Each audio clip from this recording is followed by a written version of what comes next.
semis in that we had filled, and we dumped those just in case we could run today. Well, the elevator's not open today, so all we have room to pick in is the 2 semis, the grain cart, and 2 combines. So we're going to go ahead and get these filled, and we're going to go pick up a surprise. So go ahead and put in the comments what you think the surprise might be. It's something that we're in desperate need of, and I finally found it. Turns out it was right out my back door. A friend of mine had told me that he had a suspicion where they might be. So I got a hold of another friend of mine, and he found out that they did exist. So went and looked at them, come up with a deal on them, and we're going to go get them here this afternoon. So I'm pretty excited about it. I'm sure a lot of you will be really excited about it because it's going to be really cool content, making it all work. So it's going to pretty much save our harvest. Well, that's a good thing. So anyways, kind of wanted to tell you that I don't know. Let's see, how do I put this?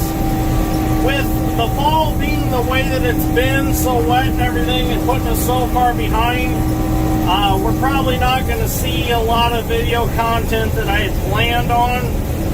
I wanted to play with the John Deere corn shellers some. I just don't think we're going to be able to do that because we're just not going to have time. But we are going to pick some ear corn. I've got to get some ear corn picked, so I'm going to do some ear corn. I want to pick at least a half of my flare box wagon full, so I've got some to sell for my critter corn stand this winter. And I also am going to donate some to an old folks home because the elderly people like to watch the squirrels out their windows. And I was unaware last winter, the lady that works at the old folks home, she was buying from me, and I didn't know about it. If I knew about it, I would have just donated some to them, just because it makes them happy. So, and I like to make sure that they're happy. You know, they like to watch the squirrels and stuff eat, and it gives them something to do. So I'm going to go ahead and donate some this year. I don't know if we're going to get to cut any soybeans with the 66 Alice Chalmers all-crop combine. I really want to. I'm going to push hard to try to get to. But with the weather, the way it's been, when we go to cut beans, we're going to have to get on them, and we're going to have to stay on them, and there's not going to be much time for anything else. But I'm going to try my hardest to get some beans cut with that combine, because I really want to try it, and I know a lot of you really want to see it. So we'll see what we can do. If not, the way I look at it, we have content in stock for next harvest. We got the corn shellers, and we got the combine to look forward to. So we definitely have those to look forward to. And who knows, in the spring, if I have ear corn left, I might even pick that flare box full. If we have ear corn left, maybe in the spring we'll get the corn shellers out and try them out and see how they work. So it's not like we're not ever going to see them, but we're going to eventually see them. Just got to get the time to do it. And I know a lot of you understand that, and I appreciate it. So if not, we still have a ton of other things to do over the winter to make videos. So I'll have plenty of video content for everybody to enjoy. So anyways, we'll get this stuff filled up. We're going to go get the Bobcat in the trailer, and we will go get the surprise. So stay tuned. We'll be doing that in about an hour or so here. Okay, so we're done picking corn for today. Got the trucks back home. Gotta put the forks on the Bobcat. We got the trailer hooked up. Just gotta put the forks on. Can't wait till the T870 gets here. Was hoping it'd be here by now, but it's not here yet. Really looking forward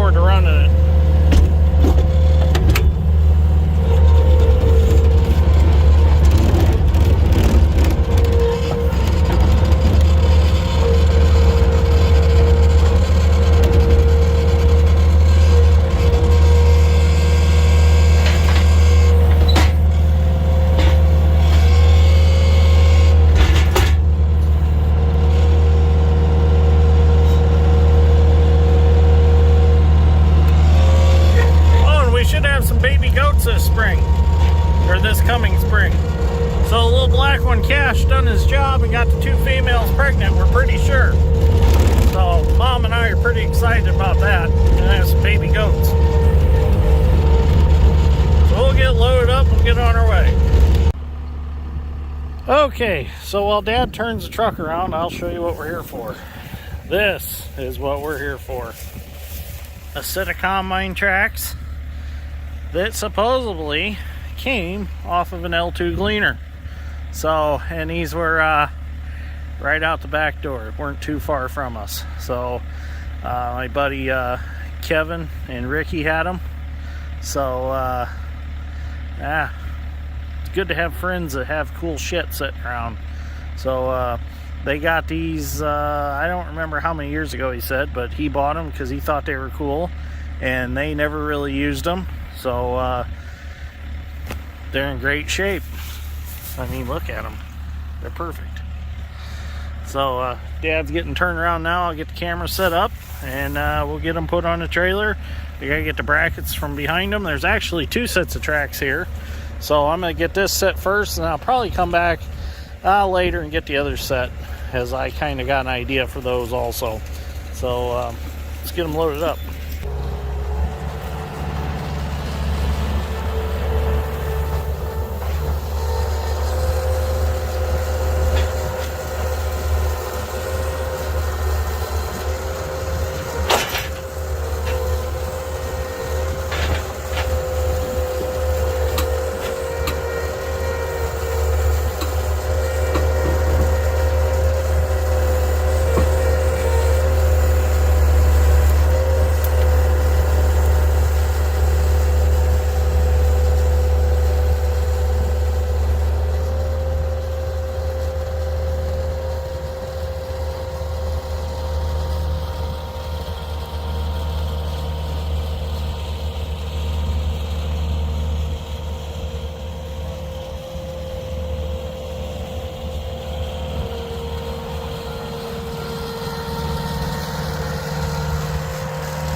So now these are the frames that go under the combine that the tracks slide on, and then they pivot on them. So we got to get these so we can get to them with Bobcat.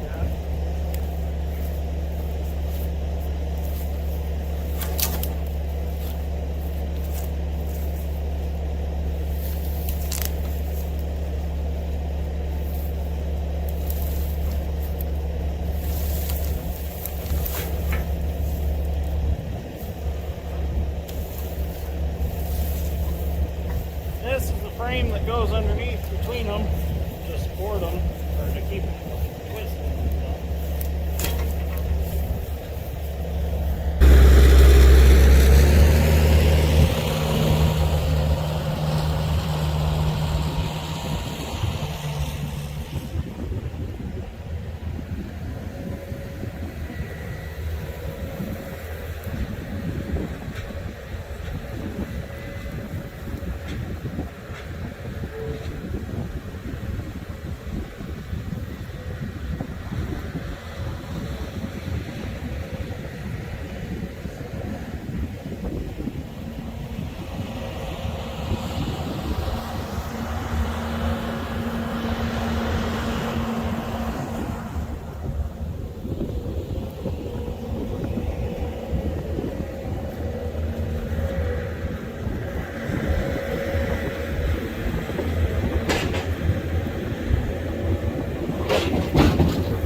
Okay, so we got it all loaded on the trailer. I'm gonna chain it on real quick, and then we're gonna head home, and we'll talk about them a little more when we get there. Okay, so we made it home. Before we unload these, I'll go over some specs on them. So the track pads are 26 inches wide. The track frame is 80 inches long. So that means we're going to have 80 inches of track laid out flat on the ground at all times with these, 26 inches wide. So if I kind of figure it right, we will spread our footprint maybe 3 times as much as if we had just my normal drive tires. So this thing is basically going to walk on water. It might not be a whole 3 times, maybe 2 3/4 times, but it's going to be a lot more footprint than we had with our drive tires. So from the research I've done, these are a sealed and lubricated track chain, just like you would find on a dozer or rails, whatever you want to call it. They call them rails because the rollers run on them. I call them track chains, rails, both things, whatever. Now, supposedly, these are, I'll have to ask Dave or Mercury from Harding's, but I'm pretty sure these are the same size rail that a D4 cat dozer runs. Not sure letter, whatever, but in general, D4 cat. And I believe it's the same bottom rollers as a D4. I'm not sure on the idlers. The sprocket, definitely I've never seen on a dozer or an excavator of any type. So I think that sprocket is kind of a unique thing to this set of tracks. The pads are also probably off of a D4. These sprockets, they've actually got a bolt-in center that will bolt right to the final drive of the combine, just like the rim would. They've even got their they're dished in for the nuts to go in there. So as far as the idlers, I'm not sure what those are. I'm sure that they're probably something special because they bolt into the track frame. I'm not sure. I'll have to do a little research on them. But I'm not sure what brand of tracks these are. I have an original sales brochure. I got a bunch of original sales brochures from my grandpa. This is stuff that my grandpa, my great-grandpa picked up, and my dad picked up over the years from different dealers. I've got like 3 totes of this stuff, so maybe sometime we'll have to go through these. But this is the Massey Ferguson 760 and 750 combines. And if you look here in the back of the book, there is an actual picture of these brand new. So these were advertised as the Rice track for wet weather problems.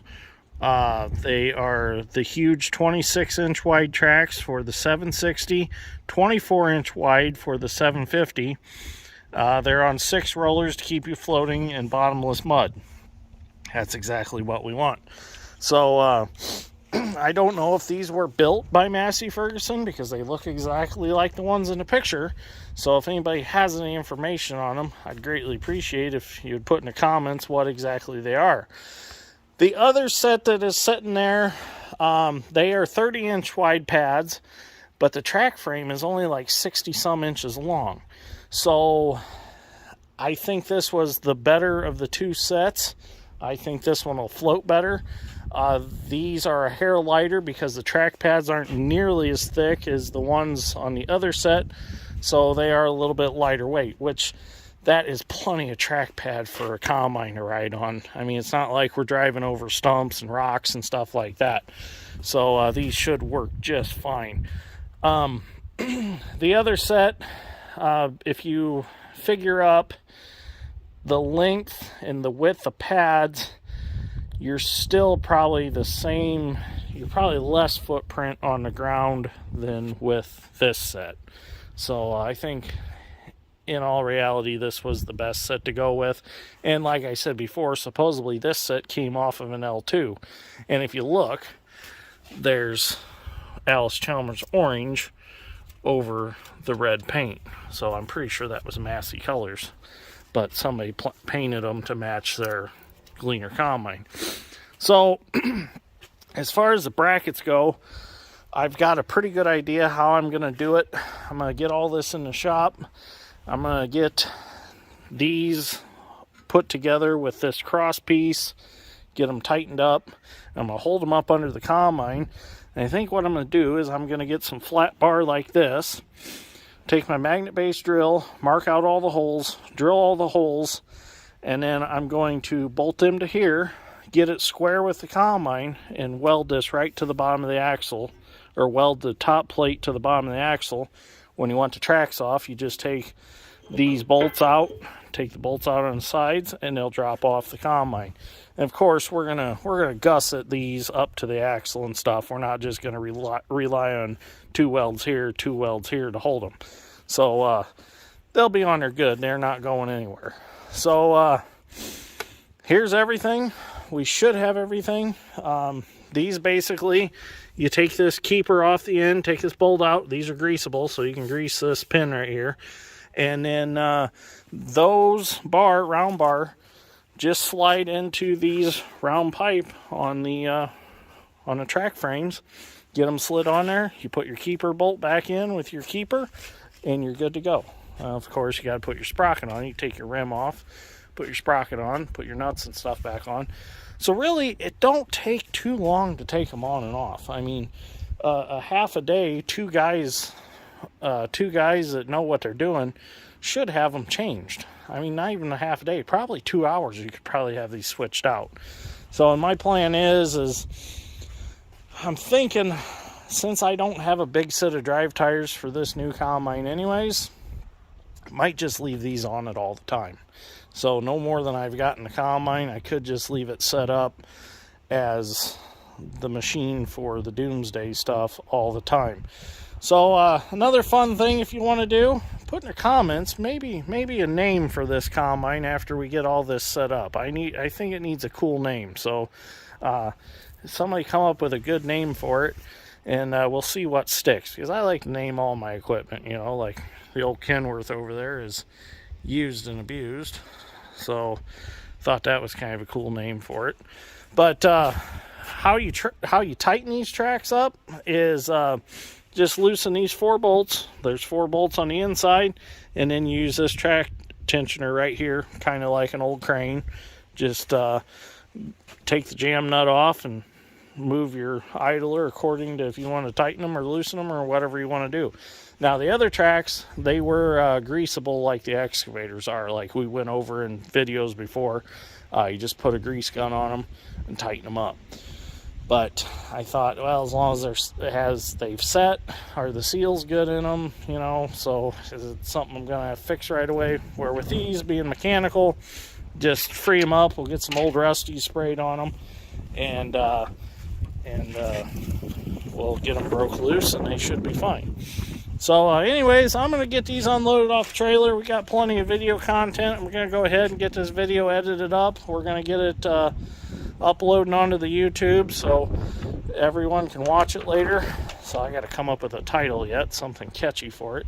So maybe I don't know. I'll come up with something while I'm unloading it. But anyways, thank you for watching.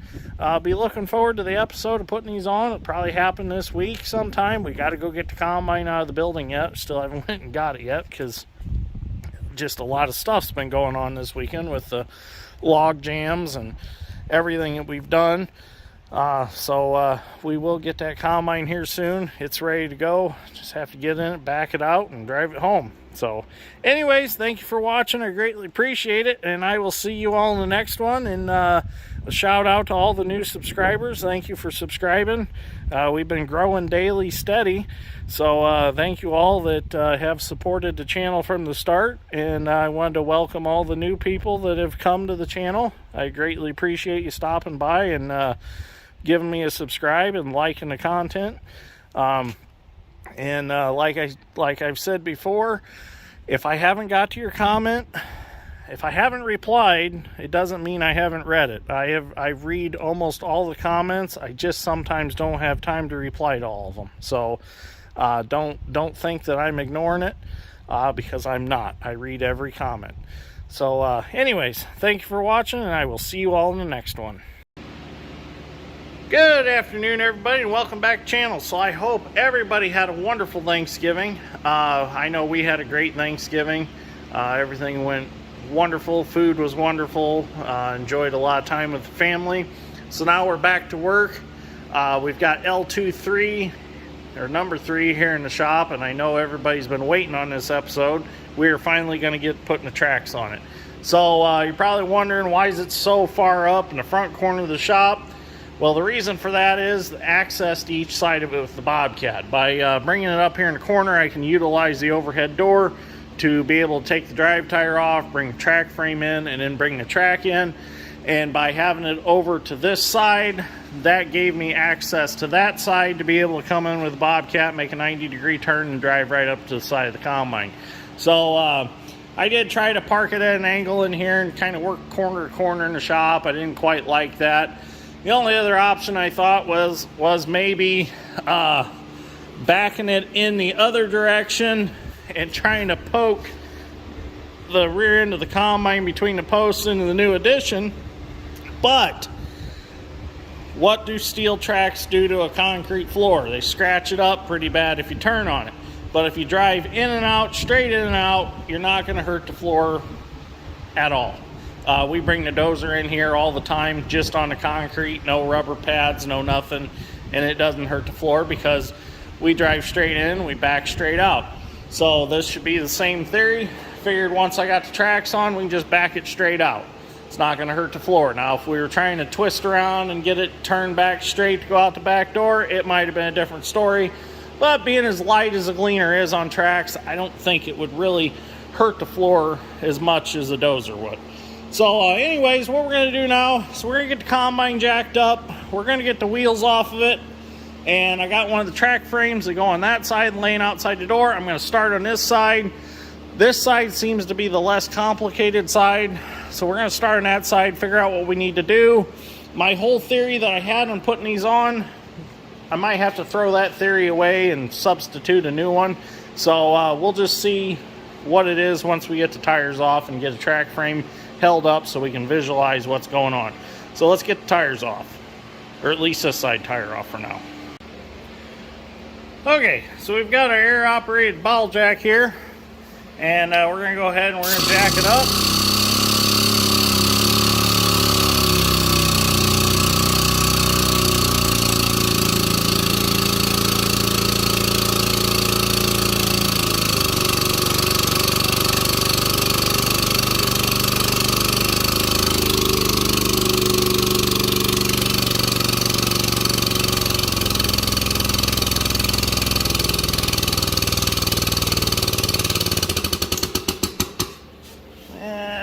Need to put a shim in that jack.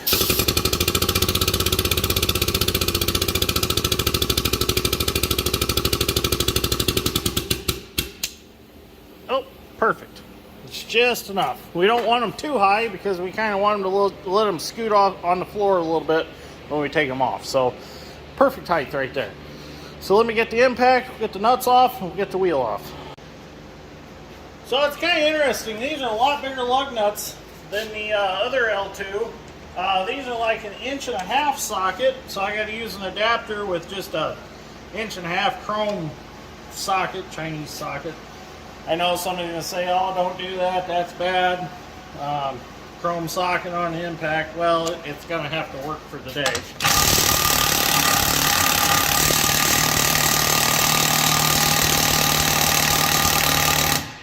That's a really tight one.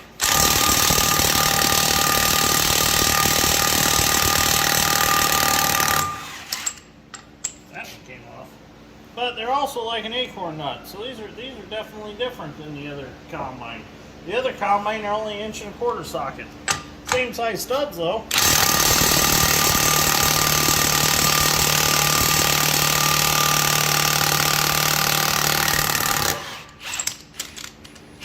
I wish my inch Milwaukee impact would get here. That was a gift from Bex this year, was an inch Milwaukee impact.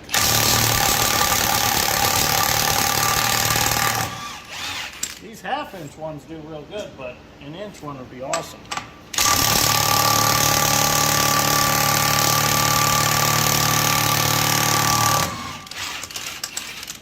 Okay, so I'm going to get a breaker bar and break that one loose real tight, and then I'll get the rest off.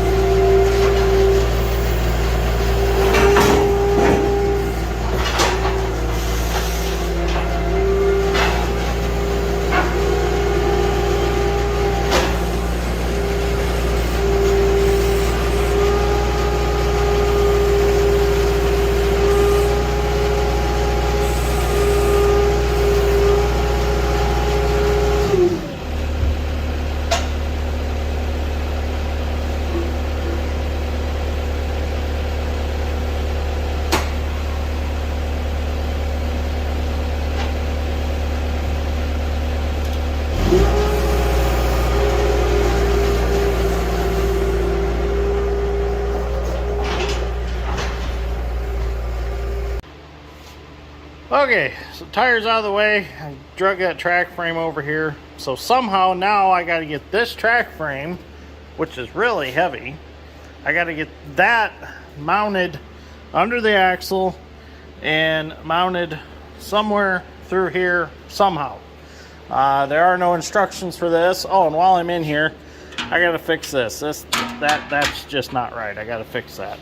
So what I'm going to do is I'm going to figure out a way of holding that track frame up there. Probably use a floor jack or something, and get it bumped up tight against the axle right there and see what it looks like and see what I need to do for brackets and what I need to make and figure all that out. So give me a little bit here and I'll get that held up there and see what we need to do.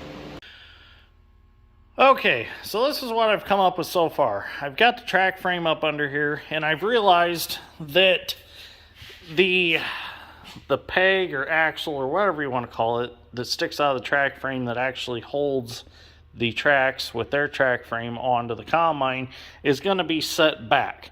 And I was sitting here thinking, why would they set that back? Well, then I realized the reason that they set that back was to pull the idler away from the rear of the corn head so that the tip of the track does not hit the corn head. So I'm like, okay, this all makes sense now. There's no instructions with any of this. I'm just trying to figure out this as I go. I actually got a hold of one of the grandsons that I believe it's one of the grandsons. Yeah, it should have been one of the grandsons of the original owners of these tracks. And he said he really didn't think if there's any pictures that exist of them. So I'm kind of on my own here trying to figure this out. So what I'm going to do is I'm going to go with my original idea that I had. I know I said I was going to maybe change things up the way that these mounted. But I'm going to go with my original idea of putting the plate on top of those two plates. I'm going to drill the holes, corresponding holes with the bolts, and then I will bolt it all together, hold it up here tight, and I will weld my new plates to the bottoms of the axles, and we'll do some gusseting to strengthen those. So what I'm going to do now is I'm going to go ahead and I'm going to jerk the other side tire off, because now that I kind of got an idea where all this is going to sit, I threw the cross piece under there, and I was thinking that cross piece was going to be too short. Well, because the reason I think that, or thought that, was because these originally come off an M2. Well, after I threw it under there, I realized that it seems to be the right width. So I was always under the understanding an M2 and M3 were a narrower body combine than an L2, because I was always told that they're one straw walker less. So I don't know if that's true or not. I have looked in the rear of a M2 and I did realize they're a little narrower, but I guess that don't mean that the body's still not the same width at the bottom. So if anybody can fill me in, educate me a little bit, because I've never owned an M2 to compare it to an L2. I've just looked at one, never had one side by side to do some measuring. So what I'm going to do is I'm going to go ahead, pull that tire off, and I'm going to take the two track frames, bolt them to the cross piece, and then hold them up underneath the combine. I'm going to put floor jacks under the end pegs here, one on each side, and the transmission jack in the middle on that big flat spot. And by then, Dad will be done spreading cover crop rye, and he'll be back, and we'll be able to jack it all up at the same time and get it up tight against the axle, and then we'll go from there. So I'm going to get all this stuff done real quick. Okay, so what I'm going to do now is these bolts are really rusty in this cross piece here. So what I'm going to do is I'm going to go ahead and I'm just going to cut all them bolts out and get rid of them, throw them away, and go get some new bolts, put back in it, and bolt all this together, and then we'll gently slide it underneath the combine, get it back forward to where we need it, and then we'll get our jacks under it and lift it up all at once. So let's just make things a little bit easier than trying to put all this together underneath the combine.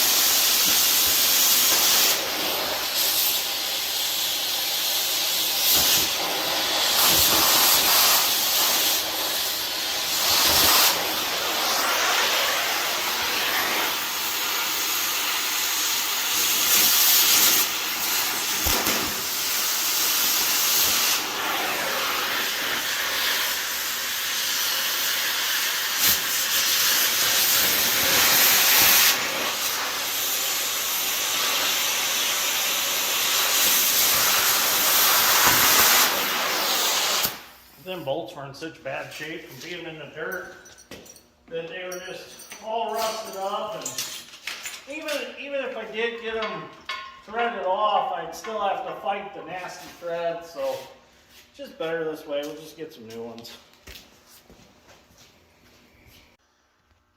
So I went over to the bolt bin and I got some new bolts, and getting these put back together now.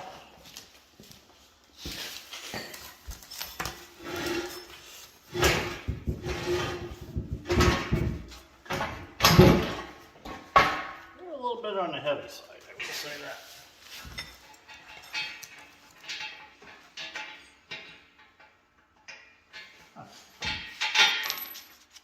That bolt goes in here under here.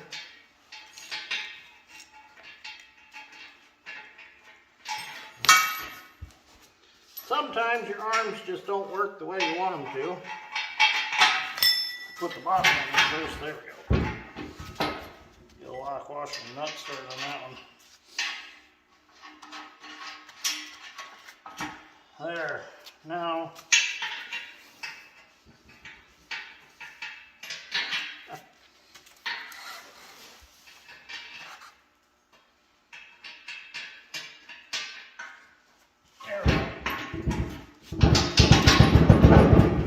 there we got the top one in.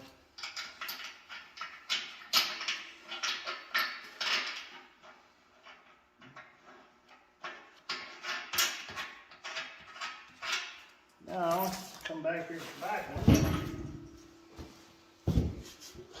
There it is.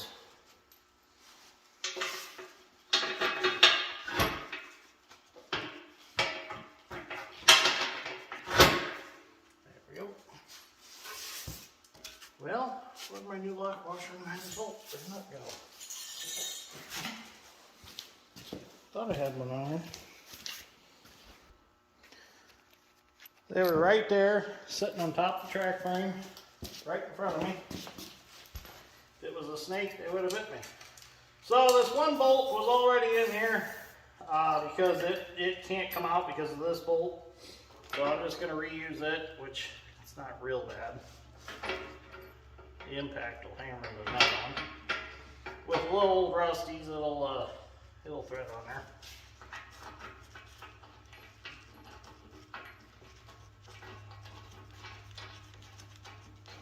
Okay, impact. Start snugging these up a little bit.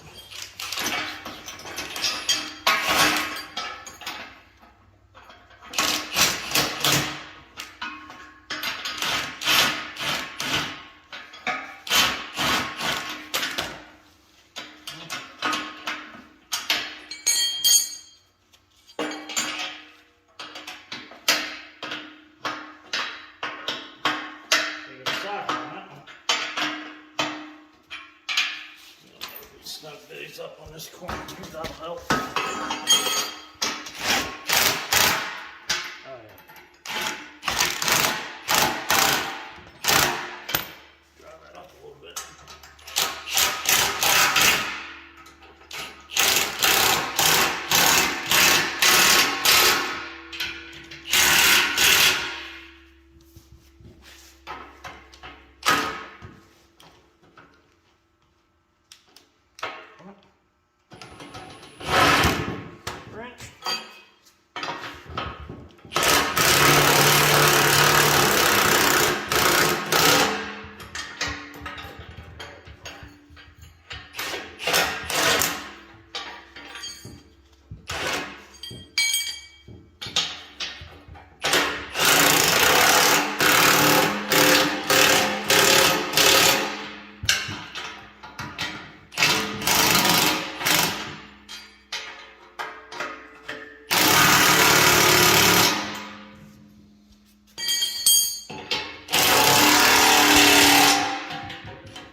Track frame all put together.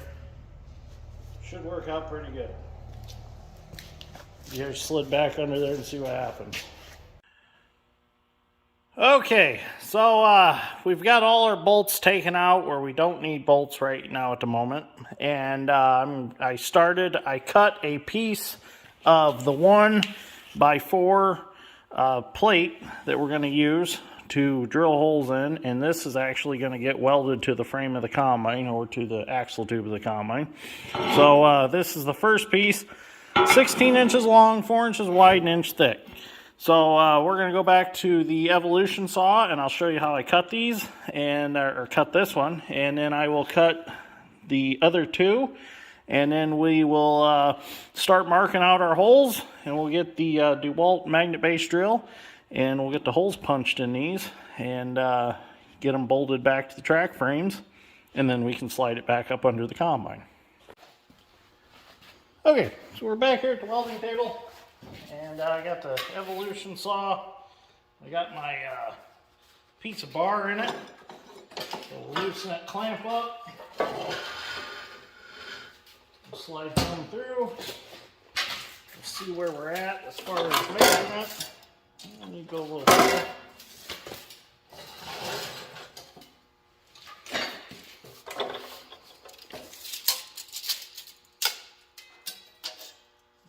We're an inch too far. What'd that get us? Ooh, look at there. Dead on the money. Perfect. We're going to go ahead and tighten our clamp up. Now I love the clamp on this saw. This is a very nice table that this saw has. I'll check one more time before we make our cut. Oh, good thing I checked, because that moved us over just a smidge. I mean, it probably wouldn't have mattered if we were on a government project, but this project, this is personal.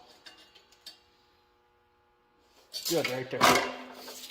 Clamps tight. Go ahead and make our cut. Safety glasses, because these do throw chips.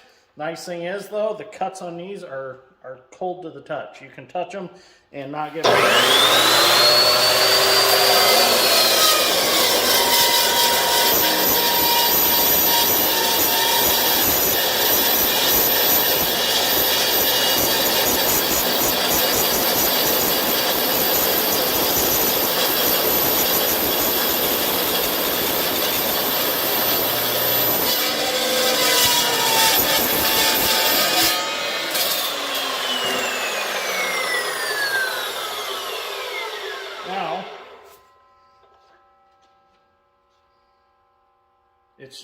it's a little bit warm, not hot at all. I love this saw because, you know, every time it seemed like before with abrasive cutoff saw, you'd be fumbling your piece around and it'd be hot and you'd burn your finger with it. But this thing does a beautiful job. I mean, that's a nice cut on there. So that's how we're going to cut the other two pieces out. So I'll get them cut out and we'll get them bolted on, or get some holes drilled. Okay, so I've got my first plate all marked out. I'm going to center punch. We have a hole at 1 inch, we have a hole at 2 7/8, 11 3/4, and 14 1/8. So I've already marked down the center of the plate, and I've marked our corresponding areas where our holes are going to be. So I've got a good center punch here, and I'll put my safety glasses on. I'm going to simply hold that where the lines intersect. Looks pretty close. Gonna give me a good dimple to start my magnet base drill. Right there. Whoops. So these center punches, I actually, there we go. I get my center punches at Menards. They're a Wildly brand, and these things are great. I mean, I've been using these for a while now, and I really like these center punches. I mean, they do a good job. So now we got those marked out. I'm gonna go grab my magnet base drill and we'll get them holes punched. Well, I've got my mag drill here. I got a 13/16 annular bit. Seems to be about the right size, what we want to do. It's not too tight, it's not too loose. So we're gonna bring our bit down to that hole punched right there. We're gonna magnetize the drill. It sucked down fast to the plate. We've got our oiler on. We want to let that sit there and let some oil run down in. When that centerpiece of that bit pokes up in, it actually triggers the oil flow to happen. So we want to get a little oil primed up in there before we start, because these annular bits are very touchy. You can't run them dry, and you can't oil them from the inside or from the outside in. It's got to come from the inside out, or else the oil won't get to the bit. And if you run them dry, it takes the edge right off of them. So in fact, I'm going to get a little old Rusty's and squirt on there just to give it a little something for now. Because the drill has set for a while and it probably ran out of oil. So that'll give it a little something to start with. Because I don't like running these bits dry because they're expensive. And yeah, they're just expensive to replace. And you don't want them dull because then it makes life miserable. Okay, let's drill this hole.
Actually, I have to readjust my drill because it needs slid down. So let me get a Allen wrench and slide that down. Okay, so I readjusted it. Now we can go all the way through the plate. My Uncle Doug borrowed it to drill some truck frames where he works, to put pumps on them to pump out petroleum products out of a tanker. So he must have readjusted it because he uses just a regular drill chuck in it and just uses regular twist drill bits because they're not real big holes. So that's okay, no big deal.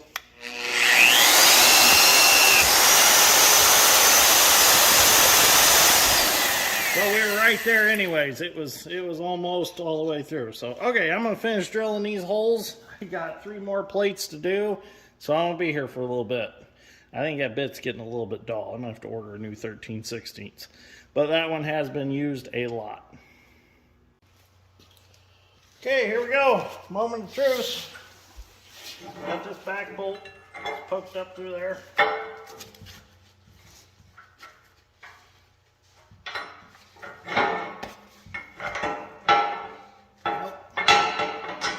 There we go. Get them worked up in there. They fit nice and tight. That's a good thing. That's what I wanted. Okay, now we just got the front tube in. There's that one.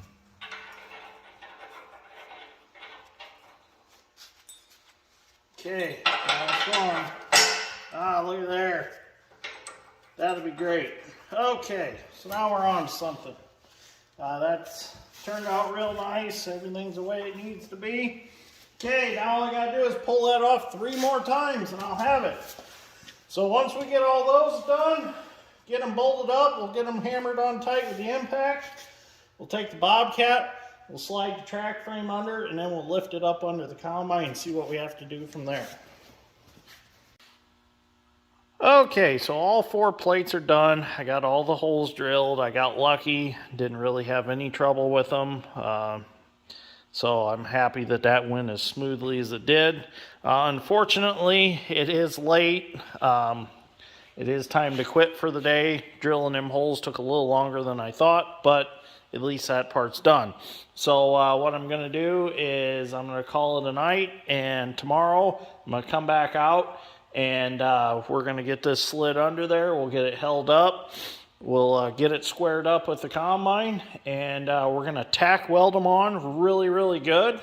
And then I think I'm going to bring the tracks in and slide one on each side and see how it looks. If everything lines up perfectly, everything looks good, we'll proceed with welding them on and get everything fastened. And then we're going to have to do something a little differently back here. I think I'm just going to drop down a plate off the side frame rail of the combine and make some different corresponding tabs on here with some bolts. So we'll have to see how all that plays out once we get that far. So anyways, thank you for watching. This is going to be part 1 of putting the tracks on. Hopefully part 2 we'll actually get it completely done and we'll be able to back it out of the shop. So anyways, sorry we didn't make it all the way to getting the tracks on, but that would be a really long episode. So I mean, it'd probably end up like an 1.5 hour long video. So this way we're just pushing over a little over a half hour. But anyways, thank you for watching. I greatly appreciate it, and we'll see you all in the next one, hopefully tomorrow. Good morning, everybody, and welcome back to the channel. So Asher and I just got to the shop, so I'm going to get him put in the fence with the other 3 puppies, and I'm going to get in the shop and get started on putting the tracks on L2 number 3. Started it yesterday, hopefully going to finish it today, so we'll see what happens. What do you think, Asher? Hey. You think I'll get it done today? Yeah, I'll try. He's like, I don't have much faith in you. But we'll try to get it done today. So let's get in there and see what happens. Okay, so we've gotten a good start so far this morning. I've got the plates all tightened up. Got all the bolts in them. I had to replace some nuts because for some reason they just would not tighten up. I don't know if they had that much buildup of rust in the nuts. So I just replaced them, new lock washers and stuff. So now what we need to do is we need to cut the corners of these plates off right here. They originally had theirs cut off, so I'm going to go ahead and cut mine off. And the reason being is so that the cylinders that raise and lower the head will pass by those. So I've got another wonderful product of the Evolution company. It's their electric handheld chop saw. This thing is fantastic. I love this thing. I carry it in my truck. I can run it off my welder generator and make cuts out in the field. This thing has been a great saw. You can also put a masonry wheel in it and use it for masonry purposes. But with a steel cutting wheel in it, it is one handy tool. So we're going to go ahead. I'll get these cut off. You definitely want to keep the sparks from hitting your pants because these sparks are hot and they will burn a hole in your pants. This is no different than a gas-powered cut-off saw. So I've burnt many pairs of pants between this saw and my gas-powered one. So the thing is awesome.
but I wanted a little nicer cut, so that's why I went ahead and used the Evolution saw with the abrasive wheel. It would be cool if they'd use a carbide tipped wheels like in the Evolution chop saw back there on the table. Now, what I will tell you about them Evolution chop saws is you cannot just put one of them carbide tip blades in a regular abrasive chop saw. The reason being is a regular abrasive chop saw runs way faster than the Evolution saw with carbide tipped blade in it. So don't buy one of them carbide tipped blades thinking you're going to put it in your abrasive saw, because you can't. They're actually lower RPM and higher torque. So supposedly it's too high RPM, and it'll actually throw the teeth off the blade if you try to put them in a regular abrasive chop saw. So just a little information there. I don't recommend doing it. So now I'm going to take the Bobcat and I'm going to try to fish this whole track frame underneath the combine.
Slide the other side around and get her lined up.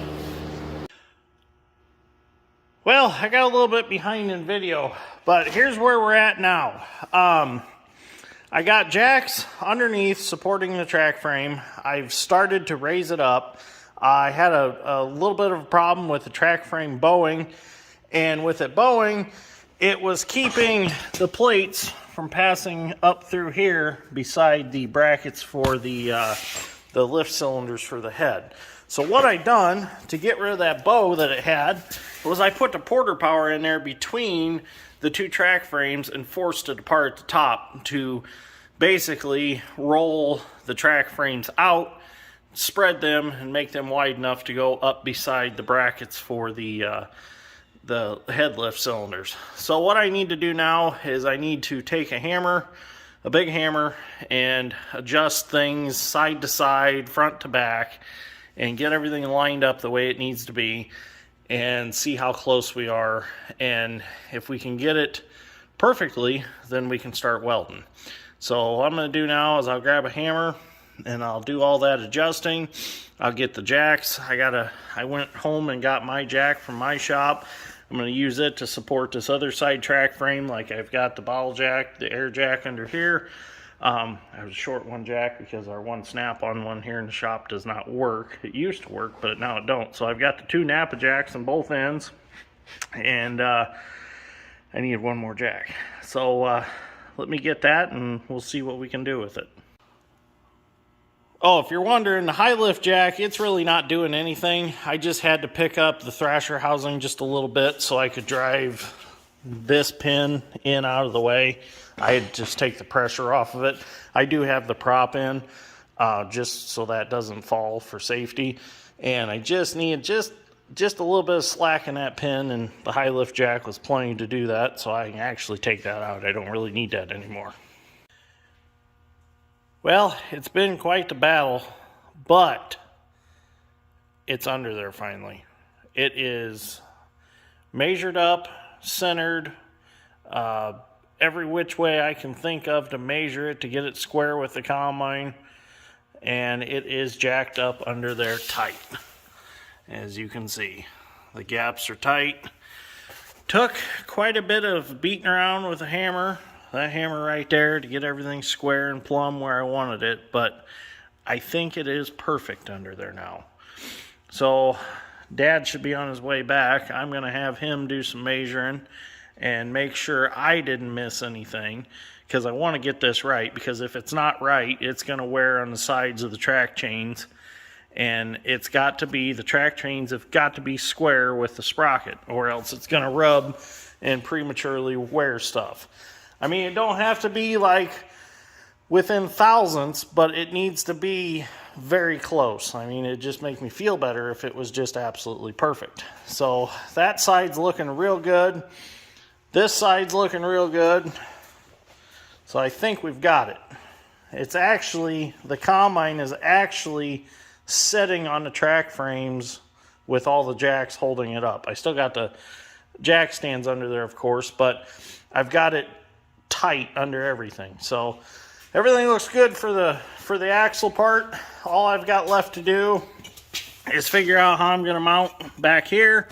I think what I'm going to do is just drop a heavy plate down and maybe reuse these angle iron brackets. I don't know yet, but I'm going to do something a little different than what they had. Well, I don't know exactly what they had. Maybe they did have some sort of tab welded down here on the sides.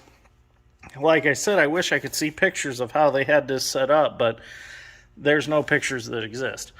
So this should work out really good. I got a good spot back here. I can get some really good weld in. The other side's going to be a little bit tricky welding it because of the hydrostat unit and stuff in the way. But I think I can get in there to get her done. So I'm going to have to try to like come up through the bottom, watch through here or something. I don't know. But that's going to be a little bit tight welding down there. But I'll get her figured out. So, well, I can get a good weld in here, no problem. Another thing I'm going to do is maybe cut this hole a little bit nicer for this adjustment there. So, oh, Dad's back. Yep, Dad's back. So I'll have him help me measure this up, make sure I didn't miss anything, and if it's all good, we'll start welding. Okay, so what we ended up doing was we took the level like this, put it between the studs, and we got the level, which it isn't right now. So I'll turn it. Oops.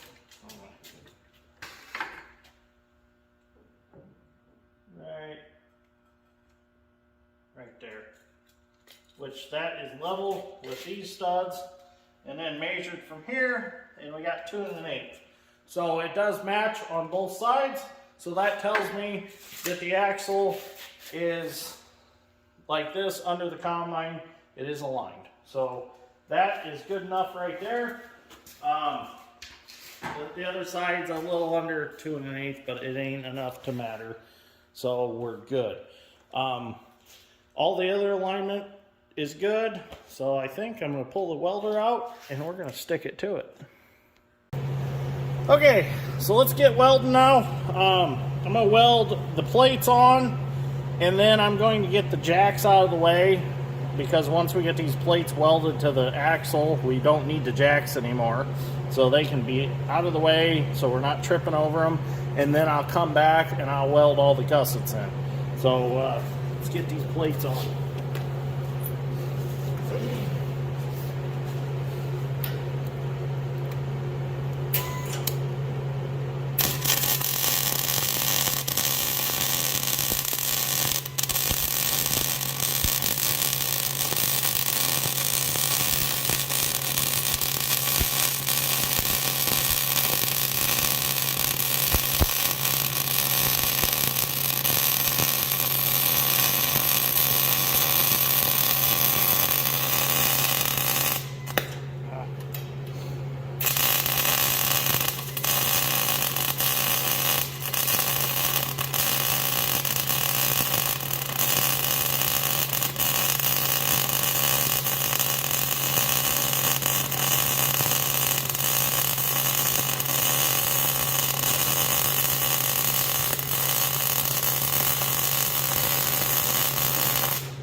Should have just took them bolts out so they're not in the way.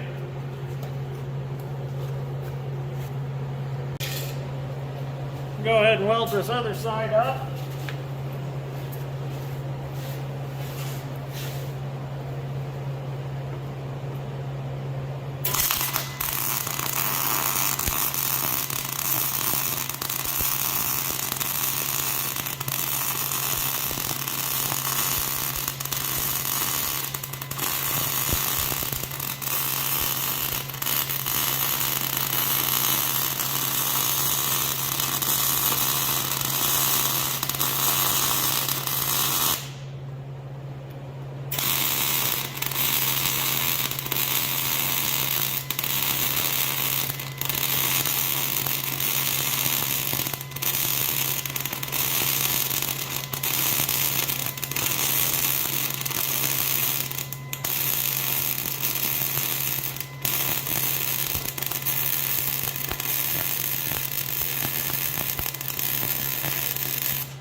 So, I had a guy ask me a couple days ago in a comment, what filler metal do we use or wire for our wire welders? I usually use anything from Lincoln Electric wire to Hobart filler metals. I've used some firepower stuff, but I feel like the best wire on the market to use is either the Hobart or the Lincoln. It just seems like there's a little bit better quality there. It melts easier, spits less. So, but that's just my thoughts on it. So, and as far as like welding rod and stuff, I like to use Lincoln or Hobart. They just seem to be good rod. I've welded with a little ESOB wire or ESOB rods, so those are good rods. So, but I mean, it's kind of, I don't know. Maybe I'm just picky, but I prefer the Lincoln or Hobart. Well, I made some gussets to gusset the ends of these plates. This is all I did, was just cut out some triangles, gonna weld them in. I'm just gonna put one on each plate. That's plenty to just add a little stabilization to it. So I got the first one tacked in, so I'm gonna go ahead and weld it in. And then I'll put the next one in, and I'm going to take a grinder and kind of grind these off a little smoother. I just plasma cutted these out of some plate that I had. So let's get this one welded in.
gotta do is weld the other one in, and the gussets are done.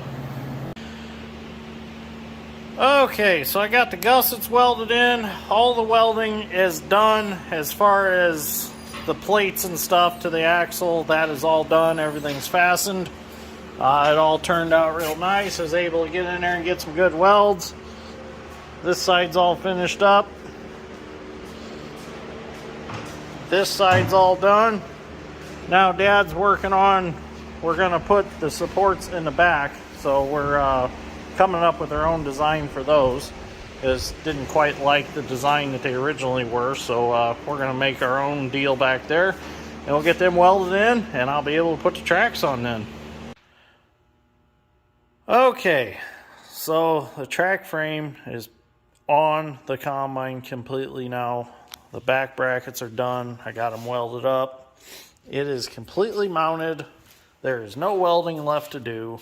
The only thing that's left to do is to bring the tracks in and slide them on. But unfortunately, I feel bad about this, but that's going to have to be tomorrow's episode because it's just not going to fit into this one because it took me all day to get this track frame mounted. But it looks good. It turned out fantastic. I'm happy about it. It almost looks factory. If you didn't know, well, after I get it painted, you wouldn't know that this was all custom put on. So, anyways, I'm going to go in and eat some pizza that Mom got. So tomorrow we will continue with this and we will get the tracks put on. So I apologize for not getting it completely done today, but it was actually kind of a lot of work all by myself. A lot of messing around with jacks and stuff, getting them moved around and bumping stuff around and measuring stuff because I wanted it as perfect as I could get it. So, but the hard part is over with. The tracks will be the easy part. So, anyways, thank you for watching. I greatly appreciate it, and we will see you all in the next one.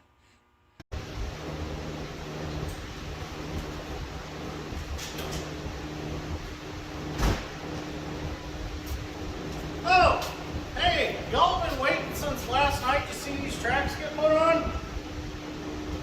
Let's get these tracks on. I'm not going to make you wait any longer. So let's get them on this afternoon.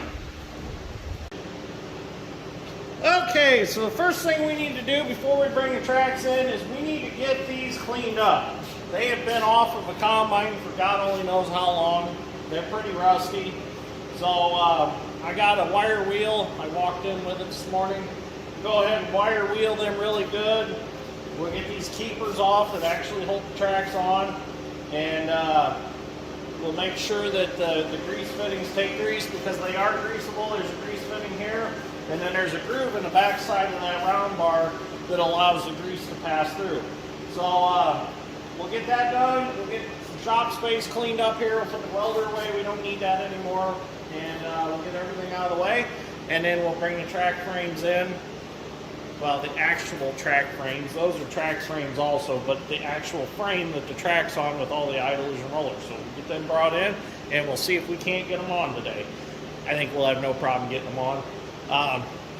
Been nice to have a little help today. Dad will probably be back later this afternoon. So I think what issue I'm going to run into by myself is trying to get the sprocket on, because a couple of you have asked me if I'm worried about the tip of the track hitting the head.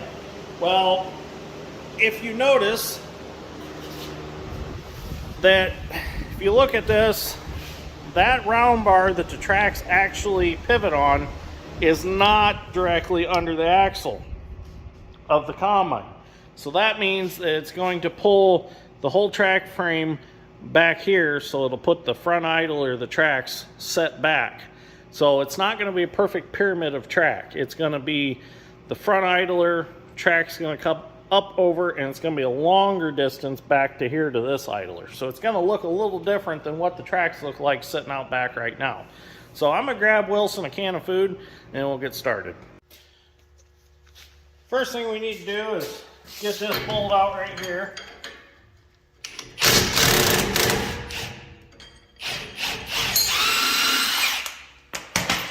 Get that out. Let's get a hammer and beat that ring off. Grab grab a hammer real quick. It's nice that that still fits tight. Uh-oh.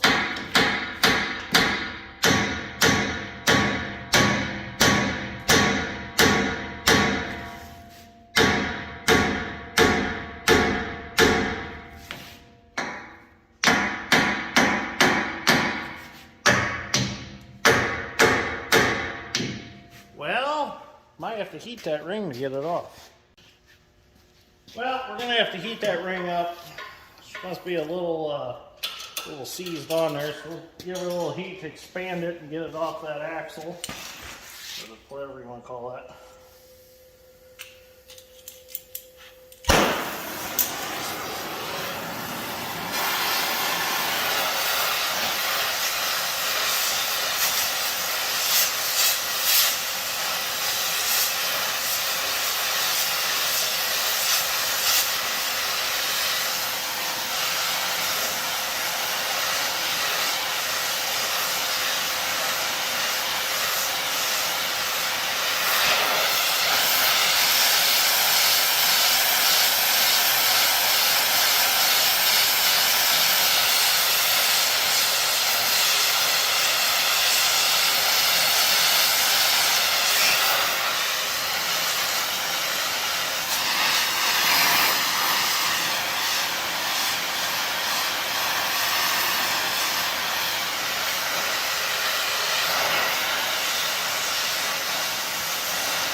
Okay, that wasn't too bad.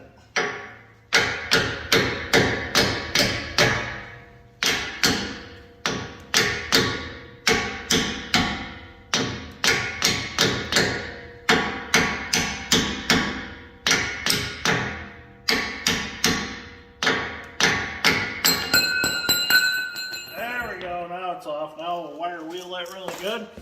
We'll bring this side track in.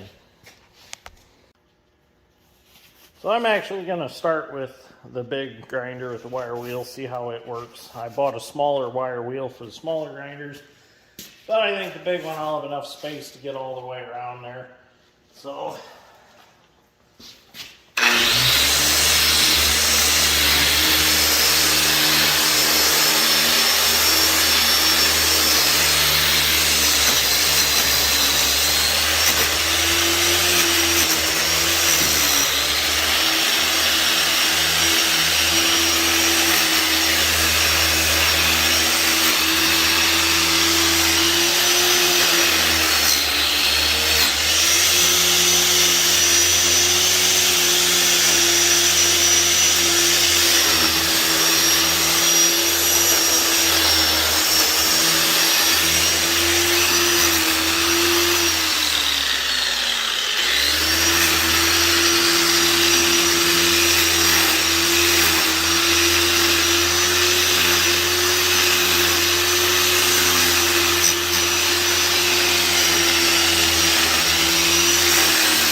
okay, looks real good, real smooth.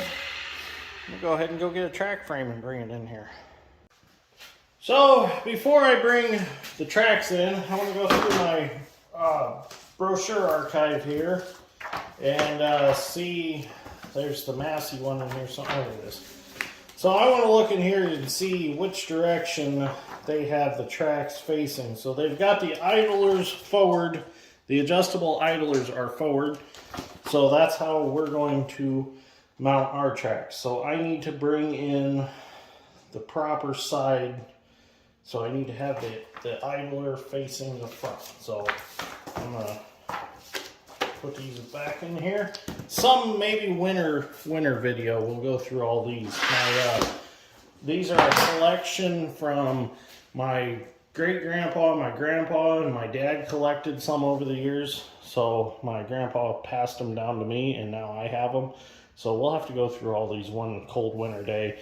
And there's some really cool ones in there I'll show you.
So I'm allowed one little accident once in a while, right? Luckily it didn't hurt nothing. I'm sure you all seen the toolbox move because it got caught on the back door of the Bobcat. Didn't hurt anything, everything is good. So don't hold it against me. It's kind of a tight area to work, let me tell you. 10,000 pound Bobcat, the combine, in a 36 foot wide shop right here. It's a tight space. But we'll make it work. So I can't believe I did that, but it's all right. I'm allowed one time or two a year. If that's the worst that happens in this shop in the next couple hours, we're good. So I'm going to go ahead and blow this out where the shaft sticks through on the track frame, and then I'm going to try to clean it up somehow in there, and then we'll see if we can get it put on. This time I'll be a little more careful instead of being like a bull in a china shop. Or Bobcat in the china shop for that matter.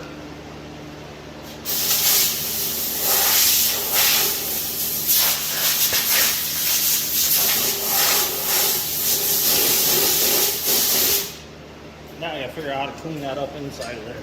Oh, I don't have a ball hone that small, I don't think, but we'll go see.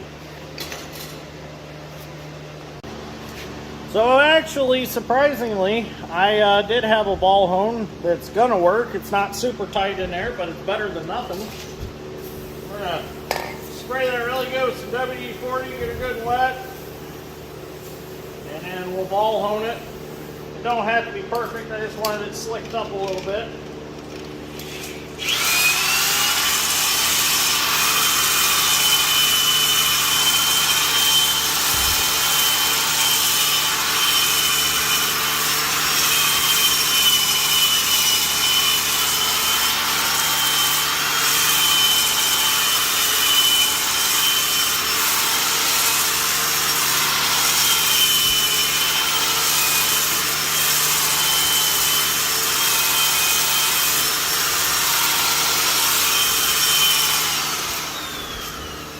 That's pretty good. I think that'll be just fine.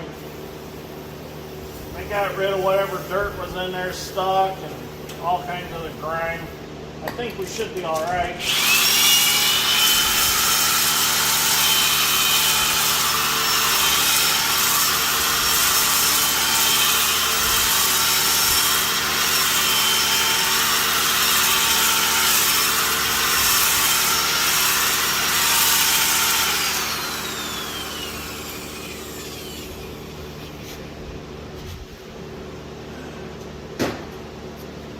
Okay, so I gotta run in the house real quick because Mom said there's a package in there for me. So I'm gonna run in the house real quick and grab that and come back out and we'll get this track stuck on.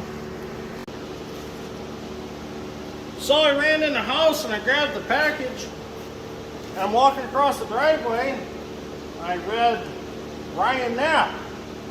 This is from Knapp Farms. So if you haven't checked out Knapp Farms on YouTube yet, better go over and check them out.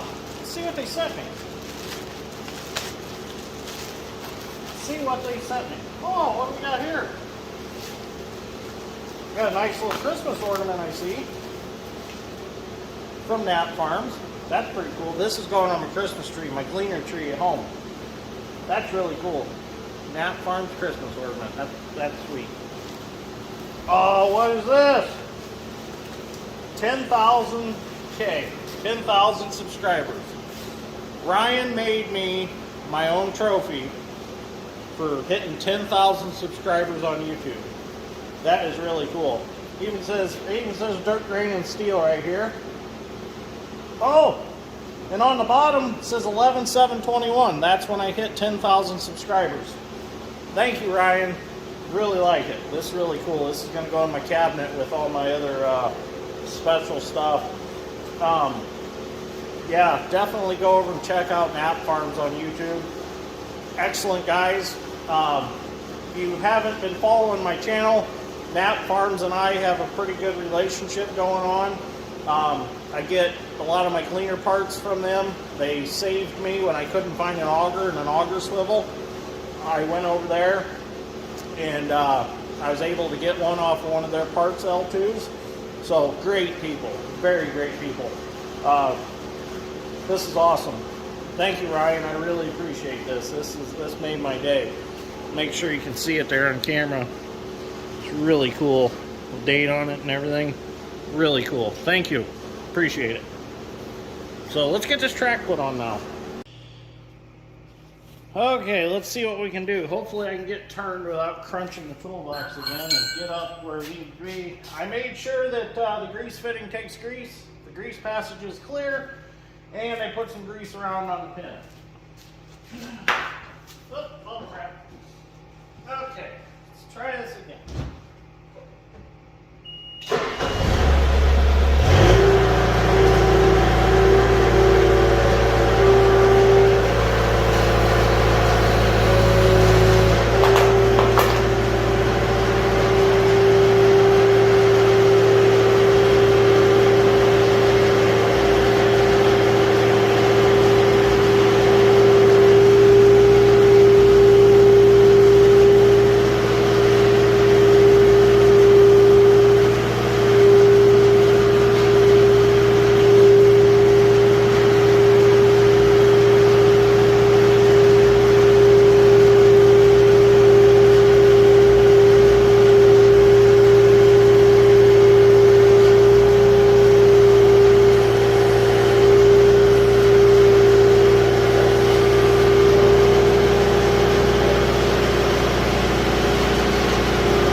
Plan B here. I do need to jack the combine up, so let me jack that up real quick and then we'll continue to try to move around. Okay, so what I done was, since I don't have enough room to move around over there, what I done was I just took the track off the forks and I sat it on the floor and I just swung it around with the Bobcat and just slid it on the floor, which it's not hurting the floor at all. There's plenty of dirt on the floor and stuff. It slides pretty easy. So got it fairly close. I think I'm going to try to get it started on that peg. Needs to come this way just a hair and then let go. It's going to be nice to have somebody to help me watch.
box under it, pick it up a little more higher.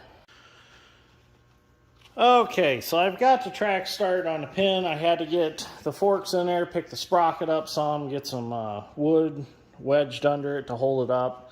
I took the forks off. Now I'm just taking the bob attach and actually pushing on the track frame gently.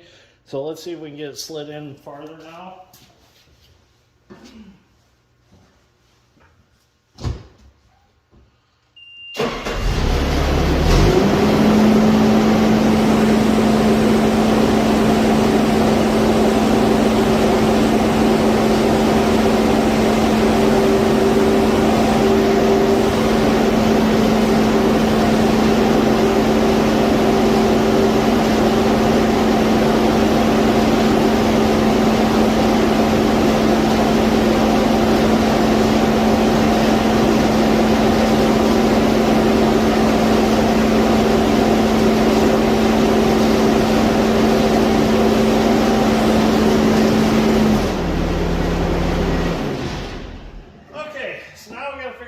Sprocket up on the studs now.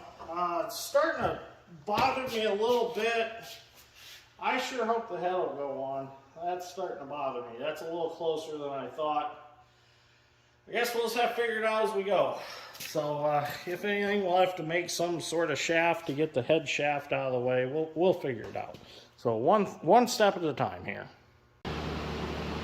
Well, here's where we're at now. I need to get some more slack in the track. I don't quite have enough.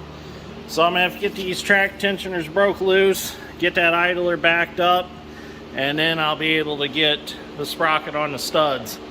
I don't think they ever had an inch plate underneath the axle tube on the combine that these come off of. They must have had some kind of L bracket that they welded to the tube and then bolted them to. So I think I got a pretty good bracket system going on, probably a lot stronger than they ever had before. So with that inch taken up, that inch extra height, that's about what we're lacking to getting the sprocket on the studs. So I just got to get the torch, warm them jam nuts up, loosen these 4 bolts up on each side, and back them off. And it shouldn't be no problem as long as everything frees up. We got extremely lucky. Put a little heat on them jam nuts right there, and they broke loose, no problems. These 4 broke loose, so we're going to go to the inside of the track now, and with a little bit of luck, them will break loose, and we'll be able to adjust these no problem. So this is basically the same principle as like a old crane would use. It's just a threaded rod that pushes the idler back and forth. And once you get to where you want it, you jam the nuts, and then you tighten the 4 bolts, and then it won't go anywhere. So our newer style undercarriages, they all use a greasable cylinder that actually shoves the idler out, and it's got a recoil spring. So when it does hit something solid, the recoil from that is all absorbed in that spring instead of being a solid deal like this, where this you hit something and it's solid, but on an excavator or dozer or the recoil spring, it's got a little bit of cushion to it. Not a lot, but a little bit. Well, Dad and I got this sight on. It's a good thing he showed up to help me, because I don't think I'd really got it by myself. It's just a lot of stuff to try to line up and watch all at once. It really is a 2-guy job to do this part. So now we're going to start on the other side. Dad's getting it jacked up. I've got the other track brought up to the overhead door. The only thing I got left to do on this side is to readjust the track tension and tighten everything back up. But it turned out really good. The only thing that's still bothering me is I think we're going to have a clearance issue with our head shaft. So we're probably going to have to do something different there. But that won't be too far. Too hard. We've already come this far. What's a little more to go? So we'll figure something out. So let's go get the other side put on.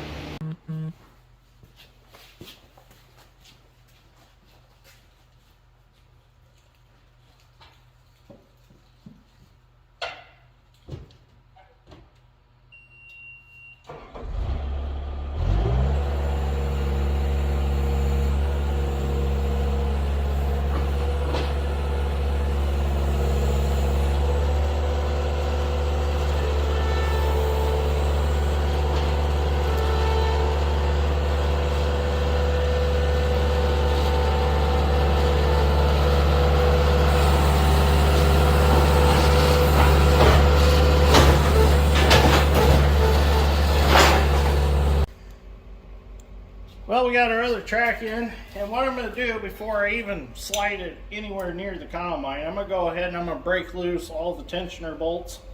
So that way, that's already done, and it's already loosened up, so hopefully we can slide it on one fluid motion, grab the sprocket, and throw it up on the hook. So let's go ahead and do this now, and then I have to lay under the combine.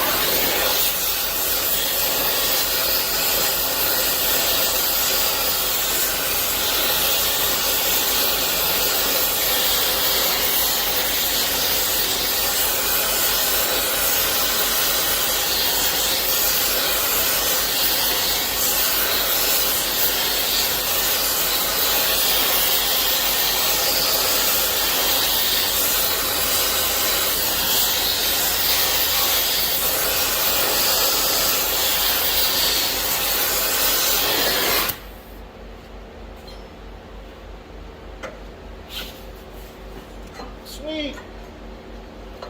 First nut broke loose.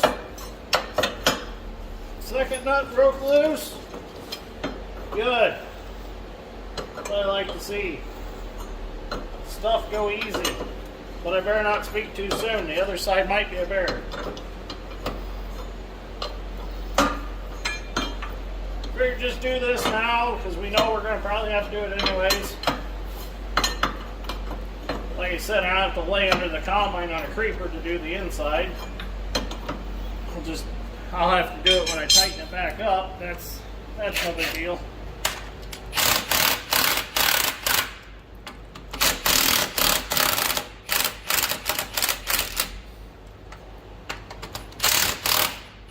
Nice.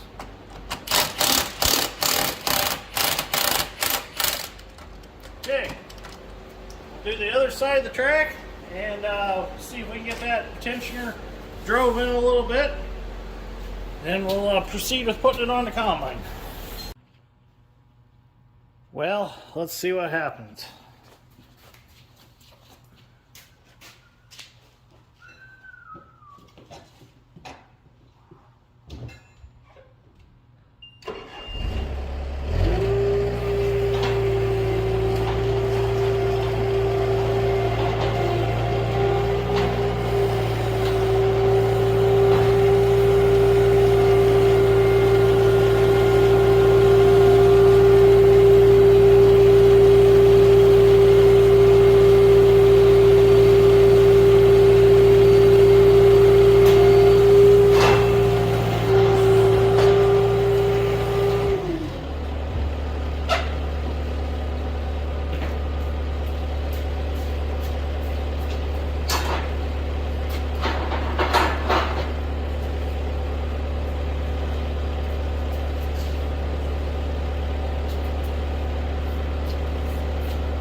to loosen them chains up a little more, or tracks up a little more.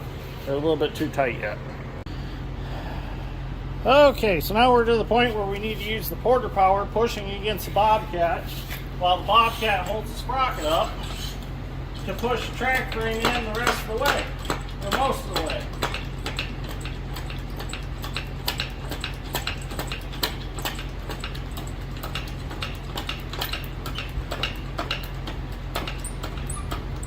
Okay, track frame is all the way in. We can actually put our outer collar on now if we wanted to, but we're going to wait until we get the sprocket on. So now I got to get the lug studs lined up in the holes, and then we can shove that sprocket on using the porter power and get the lug nuts started. That works. Yep, pump it.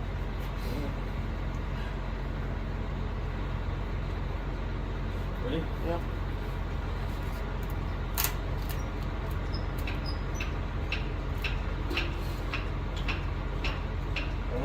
Yeah, let's go on.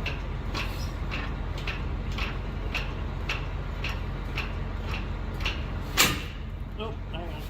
That's good right there. I can draw it on the rest of it if I'm not.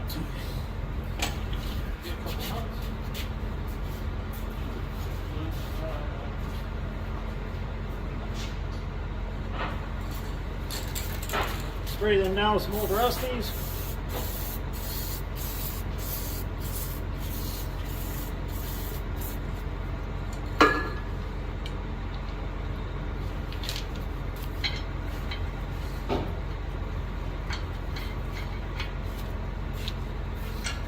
Get a couple nuts started, then we can get the bobcat and stuff out of the way. We don't need it no more.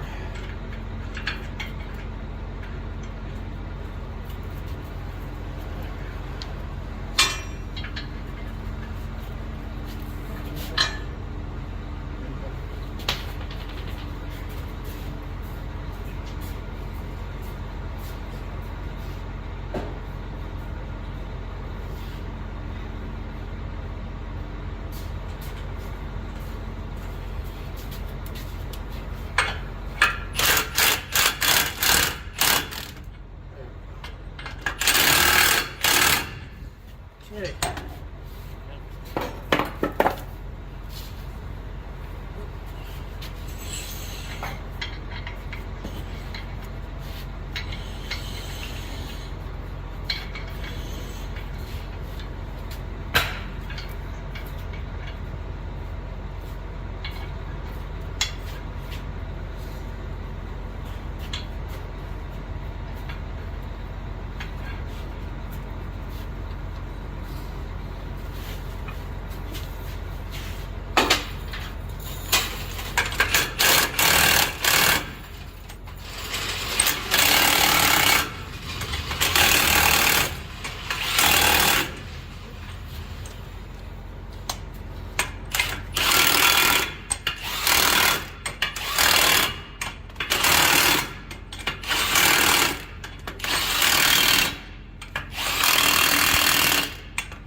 Bobcat out of the way and finish tightening them up. Get the tracks tightened up and we'll take it for a drive. Here's our ring that holds our track on. All I gotta do with it, just put it back on.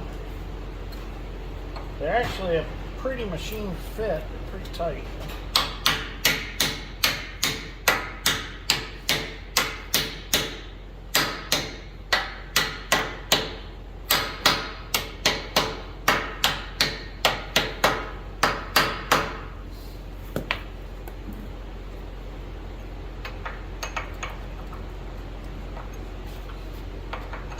There it is. Put our bolt in, put our nut back on.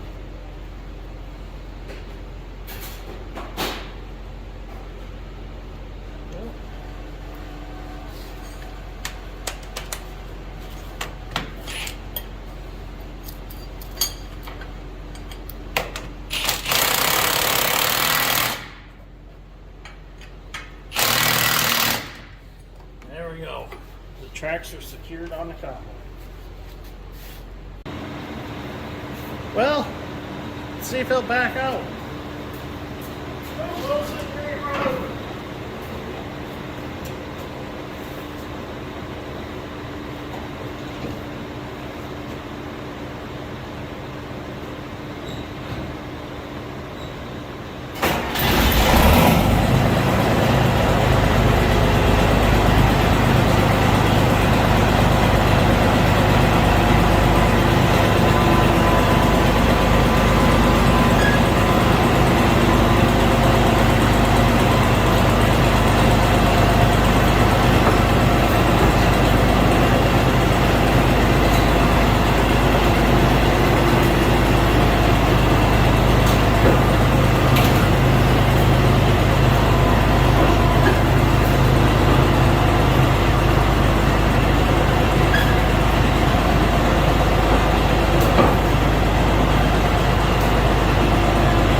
Back here to the sand hill, driving around a little bit. I've got it in third gear.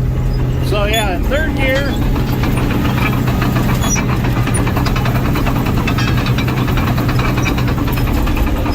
Oh, that's plenty fast enough to pick corn with.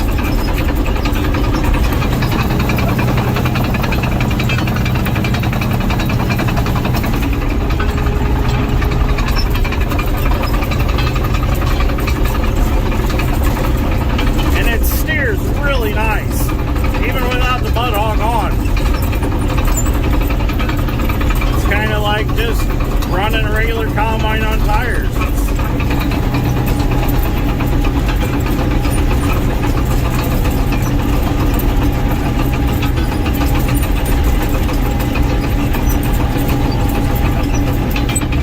I don't want to drive out in the cover crop.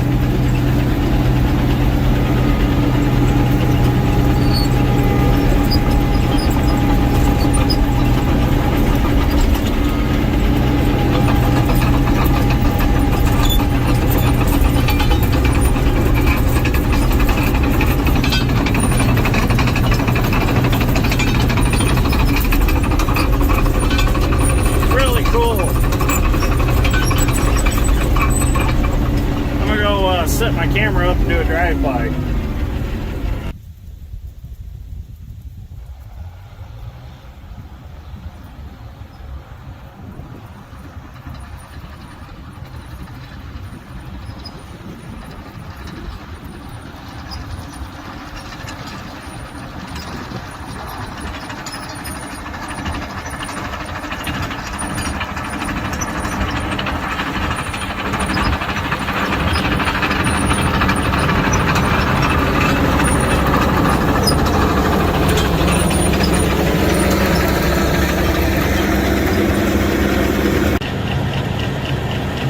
Passed all the first tests with flying colors.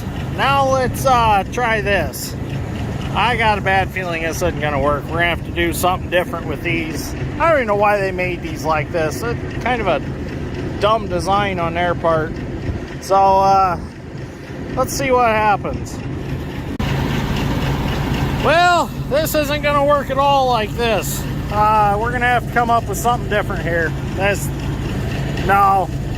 just no way this is going to work. So I'll figure something else out. But we did accomplish getting the tracks on, and it does work. So this is just another bump in the road, but we'll get her figured out. So we might have to put a sprocket on this shaft somehow to here and make it work. But we'll figure something out. I'm sure we will. So just another bump in the road, but we'll make it happen. We will pick some corn yet, I hope, with this setup. So anyways, just another bump in the road that we got to figure out. So that's enough content for this episode of Dirt Grain Steel. I wouldn't say that we failed by no means. We just gotta make things happen a little differently now. So anyways, thank you for watching. I greatly appreciate it. We'll see you all in the next one. Good morning, everybody, and welcome back to the channel. So yesterday afternoon, after I discovered the head wouldn't go back on, got creative and I got the head back on. So I ended up carrying it in the shop with Bobcat because it was too cold outside to work. So I brought it in and I went ahead and I pulled the original head drives off of it. So I pulled them off out of the way, just 2 bolts, they come out.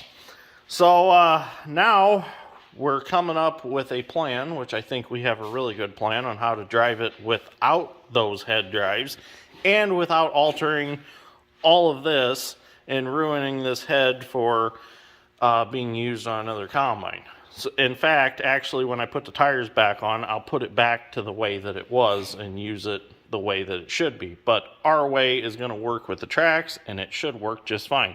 So what did you notice this morning when you walked in here? Track pads are on backwards. The tracks are on backwards. So I know a lot of other people noticed that on the video last night. So even Dirt Perfect. Dirt Perfect has the YouTube channel Dirt Perfect. He's actually a neighbor of ours from the south. Well, he's way down south, but really cool channel. Go check him out. Does a lot of excavating just like us. Has a lot of cool equipment. So has an add-a stick like ours too. And he calls his the super stick. He runs it on a John Deere 120, I believe. And he can actually move his because he's got auxiliary hydraulics on his. Ours stays out stiff and he can just move the bucket. But works out good in his favor on a smaller excavator. Ours being on a 270, we really don't need to bring it in close to us to be able to lift it because we got plenty of hoe behind it. But I really like his setup, really cool. I'd like to set me one up just like that.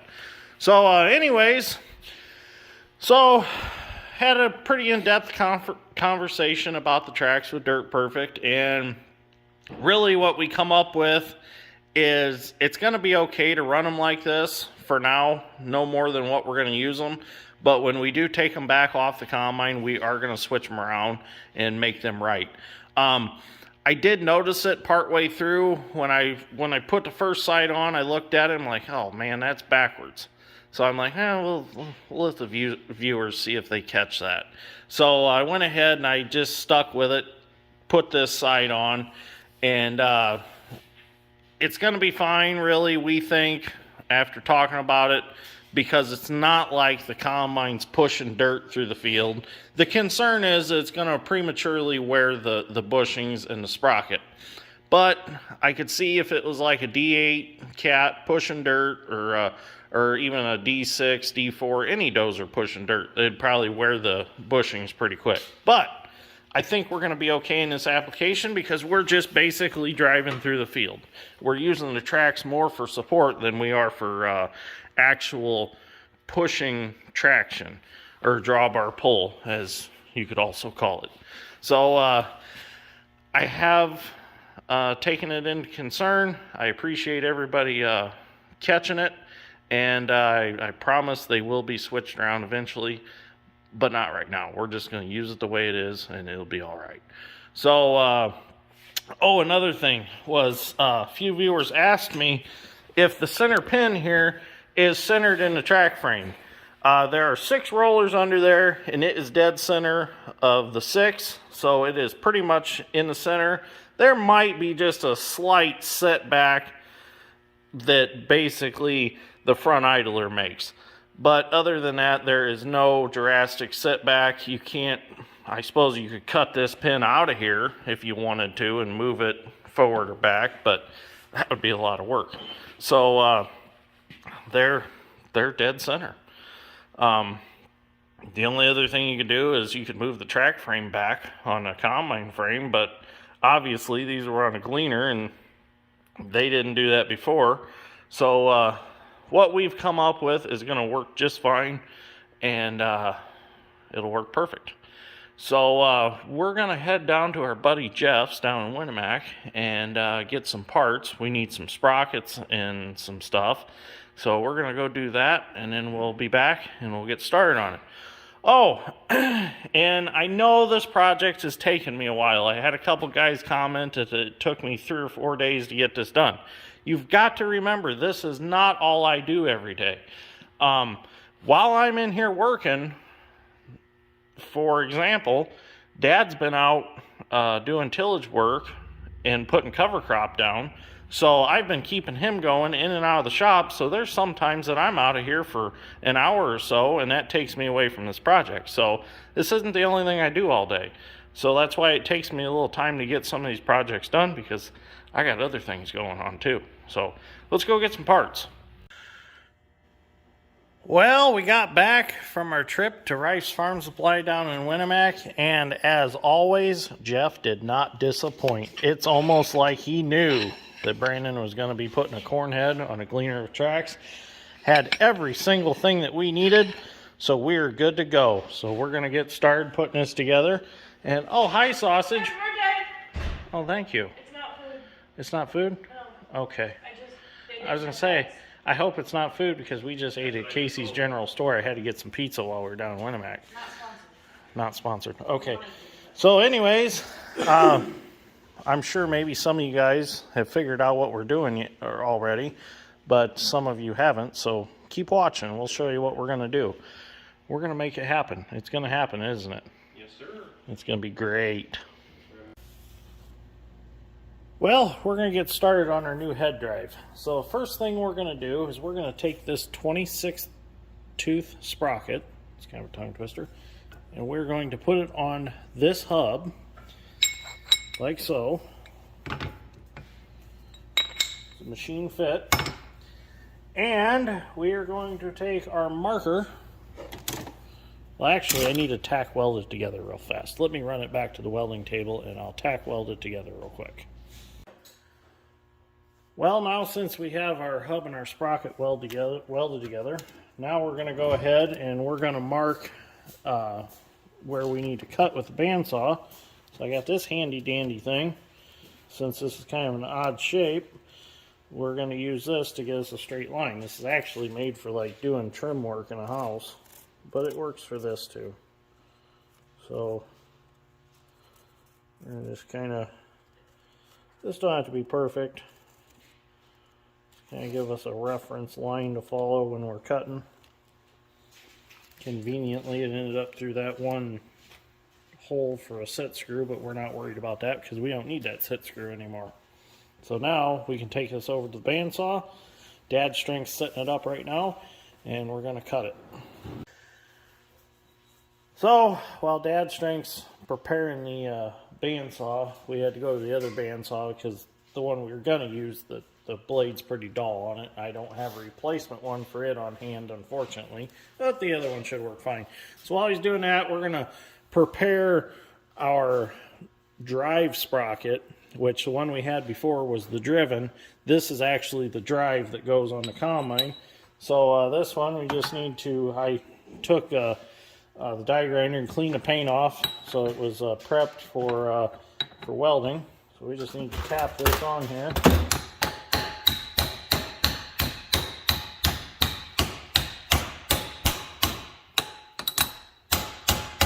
Get that on there, we'll get that welded up, and then that'll be our drive sprocket. This will go on the combine.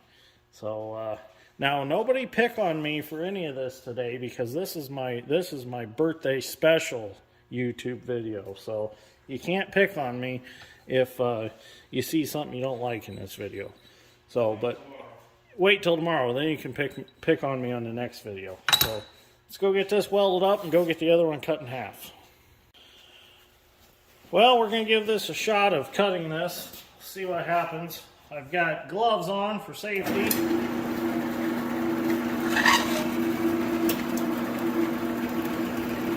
like high school shop class all over again. Yeah.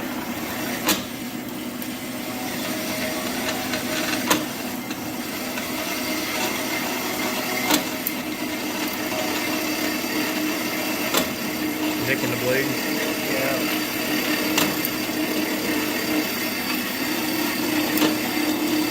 got the old Ryobi scroll saw out.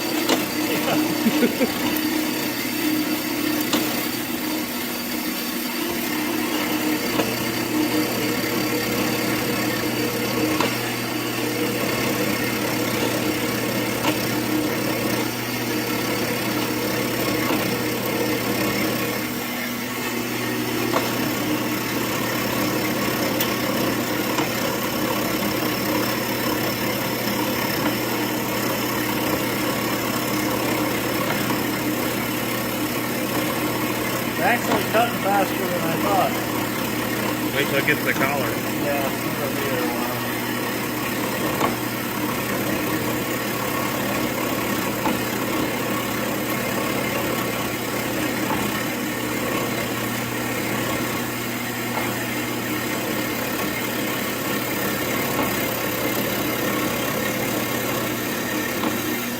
Okay, so we're going to finish cutting through this. We don't need all this on video because it's going to be a while, but we'll get her cut. Well, we got cut through it. Didn't take nearly as long as I thought it would, but it went pretty good. So these can be cut. I mean, that's a fairly good cut. We'll be able to do what we want to do with it. Oh, look there. Put it back together. So I'm happy with this. It's turned out great. We made our own split sprockets. So let's move on with the project. We're going to go ahead and install our drive sprocket now. We have to put it on, and this sit screw will actually lock into this groove right here, like so.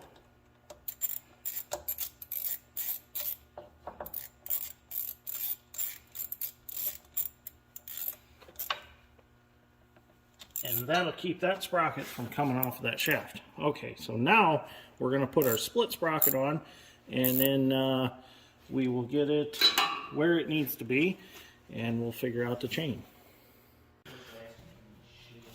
Okay, so since the first one went so well, we're going to go ahead and we're going to cut the second sprocket in half while Dad's strength removes a couple shields that we don't need that are in our way. So I got me a piece of pipe clamp here in the old bandsaw. Well, it's kind of like one of them spinner thingies that they make wool with or yarn or whatever. It kind of feels like I'm like Rumpelstiltskin or some shit. So we're going to go ahead. I already started cutting it a little bit. So I have these gloves on for safety, so if something goes crazy, I'm not going to lose a finger over this. And I got my safety glasses on to keep any flying debris out of my face.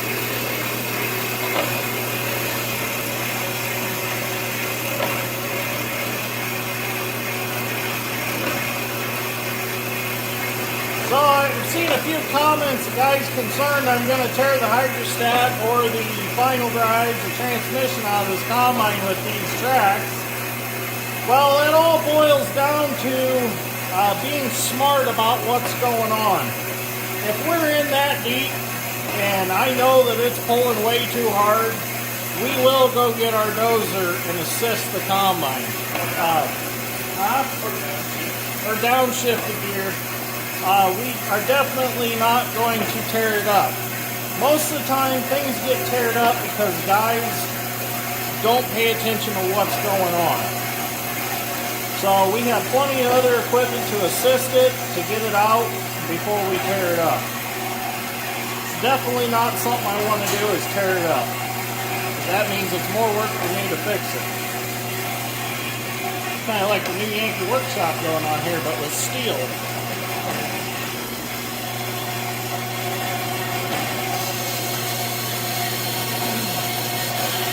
So the bushings are the longest thing it takes to cut through.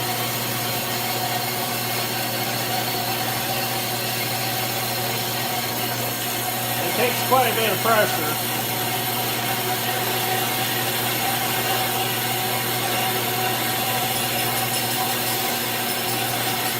Okay, so I'm going to go ahead and shut the bandsaw off real quick and shut the camera off because it's going to be boring cutting through the rest of that. Well, here's what we done with the split sprocket that we made. We put it around the shaft, the drive shaft or the head. The reason that we went with the split sprocket is because if we wanted to do this the, I would say, proper way, we would have to tear all this apart. We would have to take this shaft, take it to a machine shop, have a keyway cut in it for the sprocket to be on this shaft. So what we done was we planned on just welding this sprocket to the shaft. And I know somebody's going to say, well, what happens if you ever need to service it? Well, if we ever need to service it, for one thing, this all comes apart here, so we'll be able to get these bearings off. And these bearings will all go that way. So this really does not really truly affect anything. Somebody's probably going to say, well, you're going to crystallize that shaft when you weld it and it's probably going to break. No, I don't think that's going to happen. We've been doing this quite a while. I've welded on a lot of shafts and never had one actually crystallize and break like a lot of people always say. So I'm very confident that this is going to work perfectly fine. Between Dad's strength and I, we come up with this idea. It's going to work. So what we're going to do is I'm going to weld this sprocket back together, make a whole sprocket out of it. Then we will line it up with this sprocket here, like so, and we will go ahead and weld it to the shaft. Then we're going to run a chain from here to here. This chain is just here to reset the pitch of the sprocket while I weld it back together. We'll run a chain from here to here, and this will create our new head drive. What we're also going to do is we're going to come off of the frame of the head down here somewhere, and we're going to make a new chain tensioner similar to what Gleaner's original design was, and that will tension the chain from here to here. So we're going to do this on this side, and we're going to do the same thing on the other side. On the other side, we're going to have to do something a little differently here because this is going to have to be farther out because the slip clutch is in the way. Now, you're probably saying that, oh, well, this isn't a good idea. Well, if you look through the Gleaner book for these 630 heads, there was actually a way that these heads ran off of about right here with a chain for the smaller combines. They can actually have that support out here with the bearing and all that. So this should work just fine. So I'm going to get this welded up, we'll get it lined up, and we'll move on to making that chain tensioner, and we'll have a look at it when it's all done. And one other thing you got to remember about this whole deal is it's not like this is an $80,000 12-row Case IH corn head that we brought in the shop and started butchering on. You know, it's an old classic that parts are plentiful for. So if this doesn't work, it doesn't work. But if it works, I guess that makes us heroes. So, yeah, I would call myself crazy too if I had a brand new Case IH corn head in here doing all this to it in a brand new combine. But with these old slam pigs, it's like anything goes. Make it happen, make it work, put her back out in the field and get something done. They're not picky at all. So let's get the welding done and get her together and see if we can get this head running today. Well, we got a little bit behind in video, but we do have the sprockets all put on this side. Oh, that's probably not good. The sparks and the crop residue, but it hasn't burned yet. But we got fire extinguishers, so we'll be okay. We got the garden hose here handy and the pressure washer. But anyways, I had to get a little creative on this one. I had to go get the slide coupler off my old bean head because I needed to get this far enough over away from the slip clutch here. This might be an issue at some point, but I think it'll be okay. The chain's going to clear, that's all I care. The slip clutch looks like it won't need to be tore apart or anything for a long time, so that'll be all good there. But I made this, use this slide coupler here just to give me some more distance over. We had to run to my shop and I had to make a bushing on my lathe to get this diameter larger to accept this sprocket and be tight on there. So that all turned out good. So we're going to go to the other side. Clifton, are you done shelling corn? Yeah, for now. So Clifton's here, and he's been shelling the small ears of corn out of my wagon here. He's under no compensation, by the way, so it doesn't mess with his unemployment. So Dad's strength's over here, and we went and robbed the chain tensioners off of the 1083 case head sitting out back that we use as a parts head. and we're going to use them to tighten our chains on our new setup here. That way we didn't have to tear anything apart from the original head drives.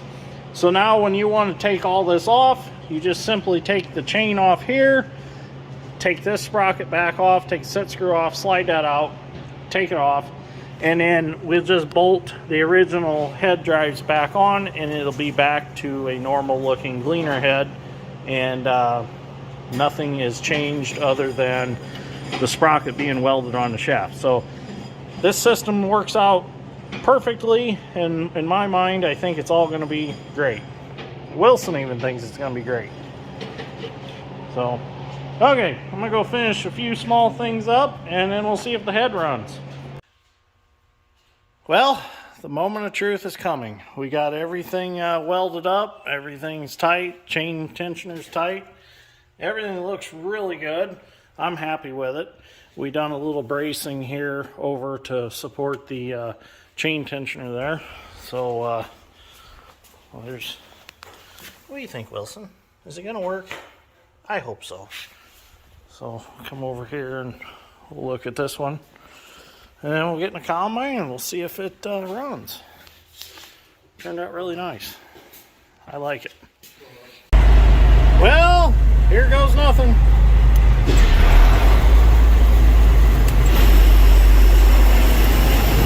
Oh, it runs perfectly. Oh, can't see it from right here. Yep. Perfect. Can't get any better than that. I'm happy with that.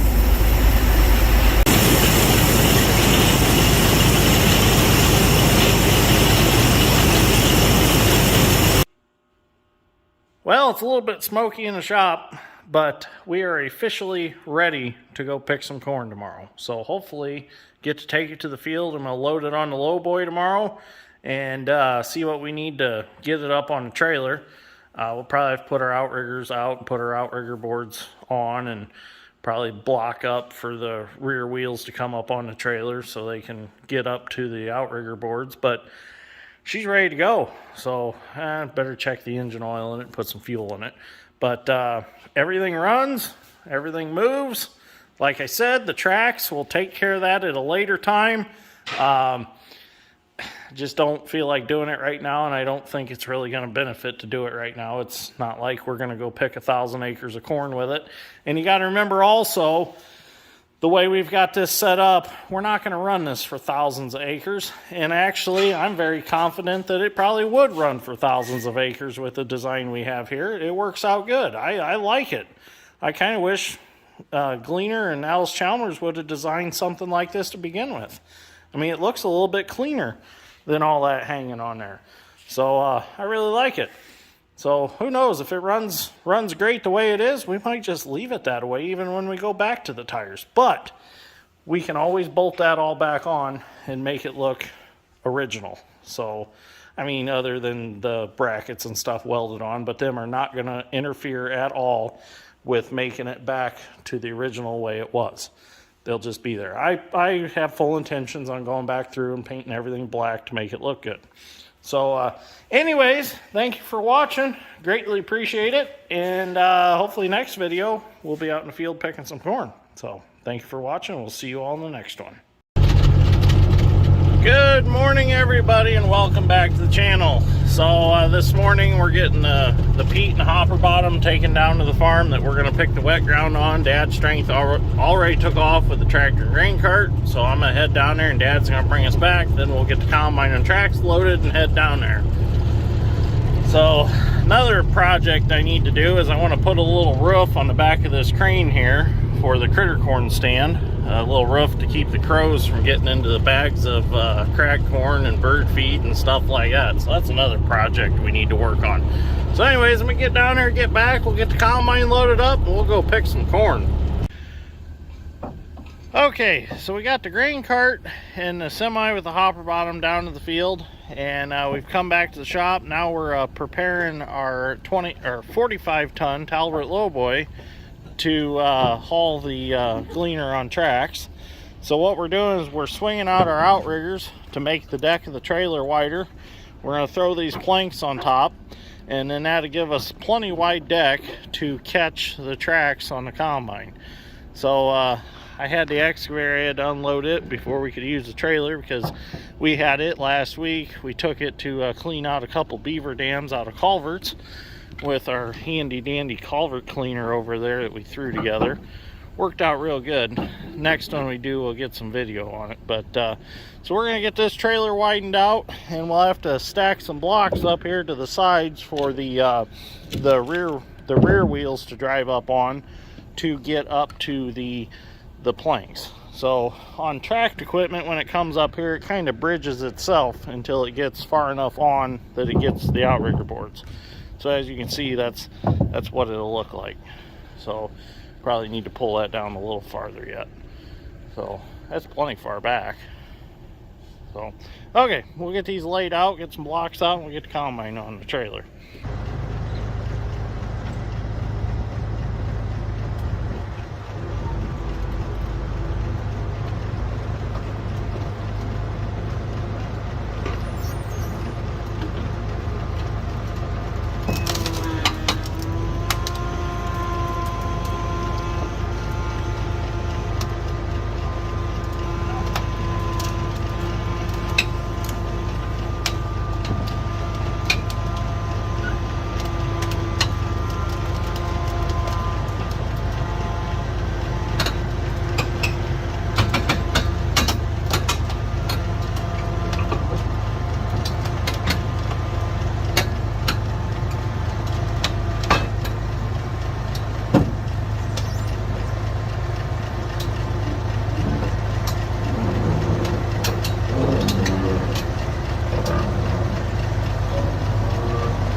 Okay, we're loaded up, chained down, we're ready to go. So we put the shorter blocks in the neck of the trailer to lower the ride height. So we're good to go. We've driven the route that we're going to take. It's all back roads. We're not going super far.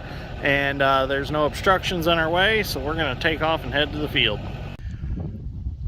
Well, we got a little bit behind in video, but we did make it to the field.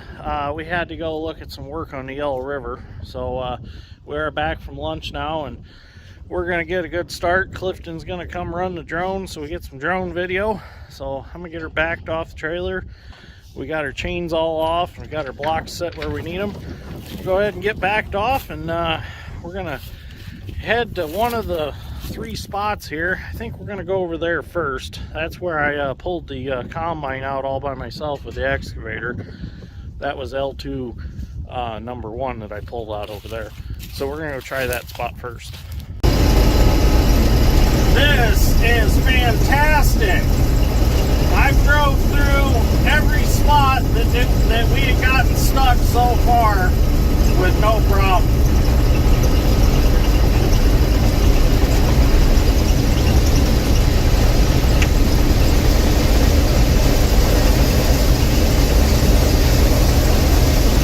Giant ragweed stems are a little bit of a pain.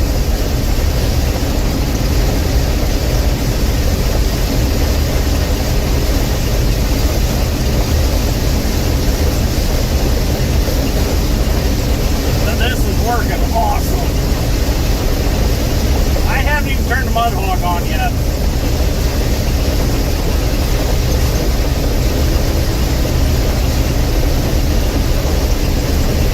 Here's where the sprayer got stuck.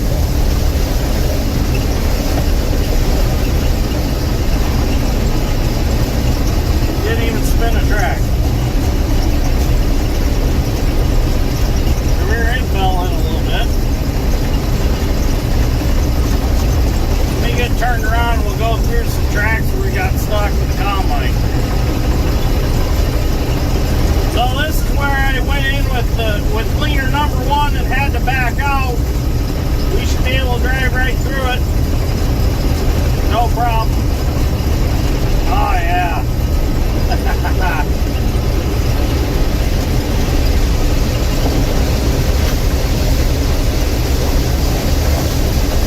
I really think we truly have an unstoppable Gleaner now.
Up and out of the ruts because I was 3/4 of the way full.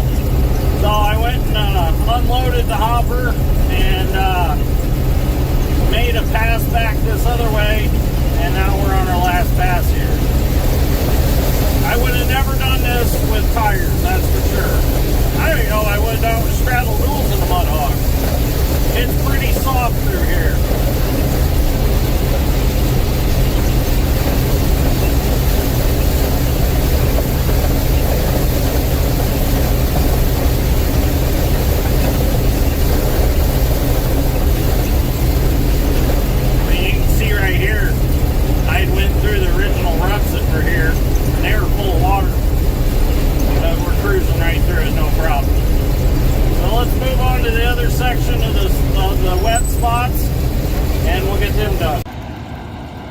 Well, I don't know what to think about this, but I got stuck.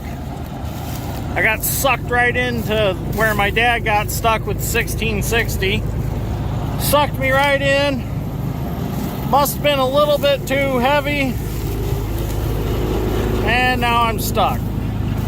So Dad's strength's gonna unload the cart. We're gonna gently pull on it and see if we can't get it backed out. Yeah, I can't move. Mud hog just spins. I tried to shut the mud hog off and back out. That didn't work. Tried to drive forward a little bit. That didn't work. Oh, man. But hey, we're already 3/4 of the way done with this wet corn. So this muck is just unforgivable. You know, it's just, there's just soft spots all over out here. You don't know where they're going to be, and you don't know when you're going to drive into one. We'll get it out, no big deal. But we've gotten a lot farther than we did ever before with tires. So this is definitely working. It's just a soft spot. I guess I should have backed up back here and went around it, but I thought it didn't look very deep. I thought I can drive right through there and be okay. Well, boy, was I wrong. We'll get her out.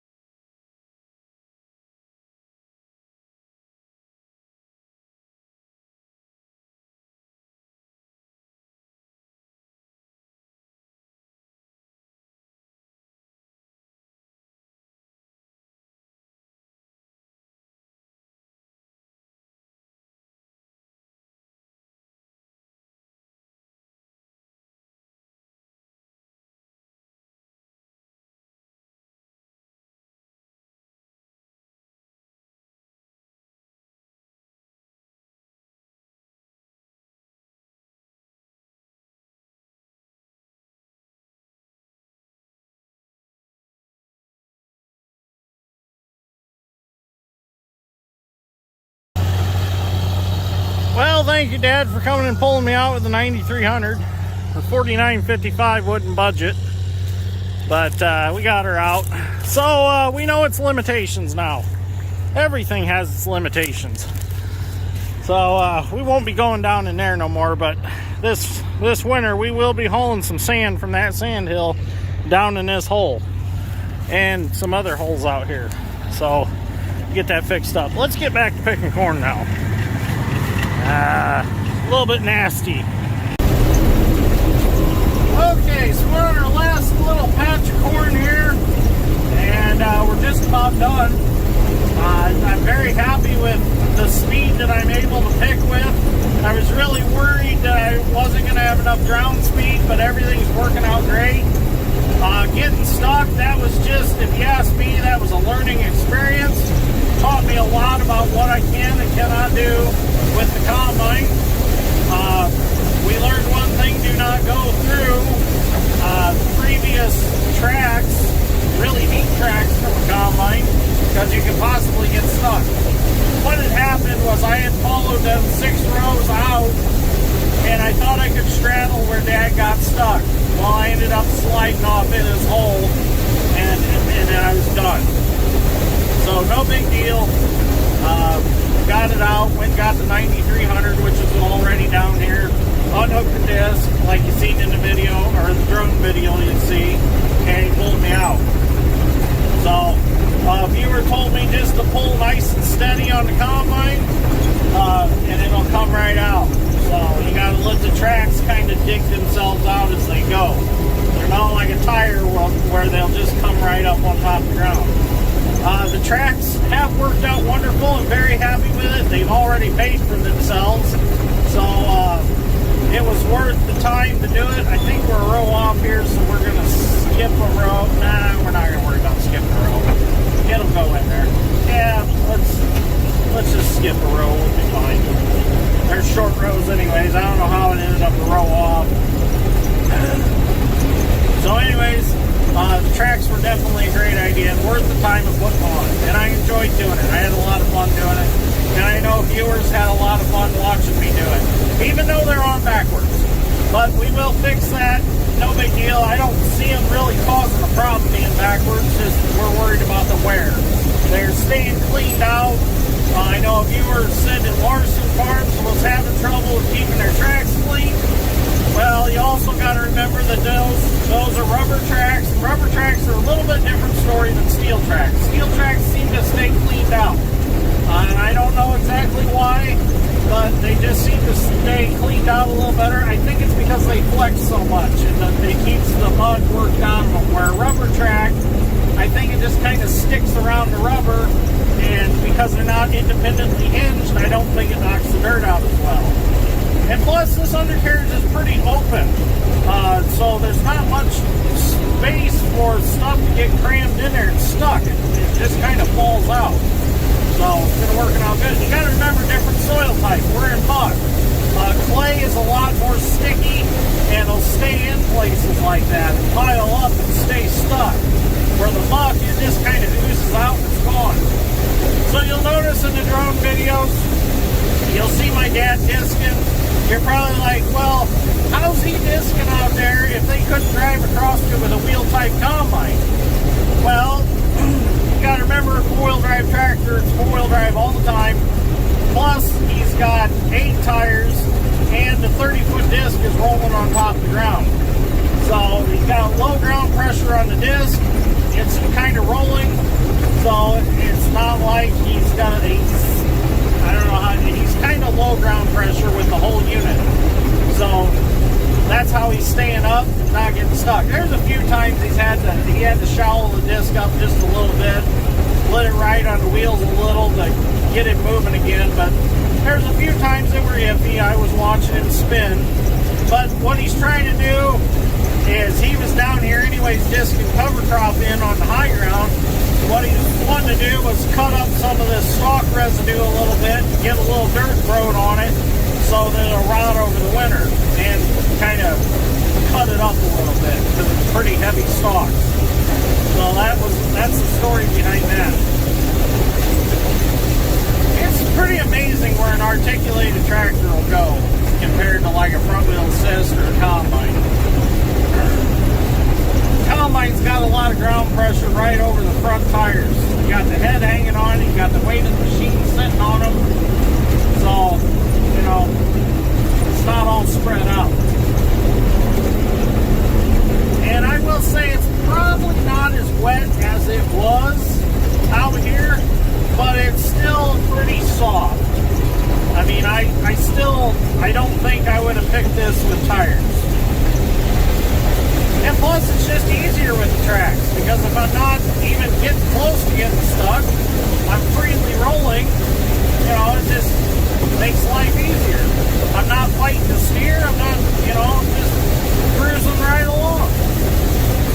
That is the nice thing about them, is I haven't had a steering issue one with them so far. Other than when I was in a really wet stuff and I had to kick the mud hog on and slide the combine around a little. But for the most part, they steer just fine with no mud hog. So, it's really an enjoyable experience picking the steel tracks. I like them. Now, I definitely am not going to run all 1,600 acres with steel tracks, that's for sure. You know, but they are going to be handy for the really wet spots and the really wet falls. They are going to be very handy to have. Just another tool in the arsenal, you know. Gives me an advantage to farm some pretty wet ground.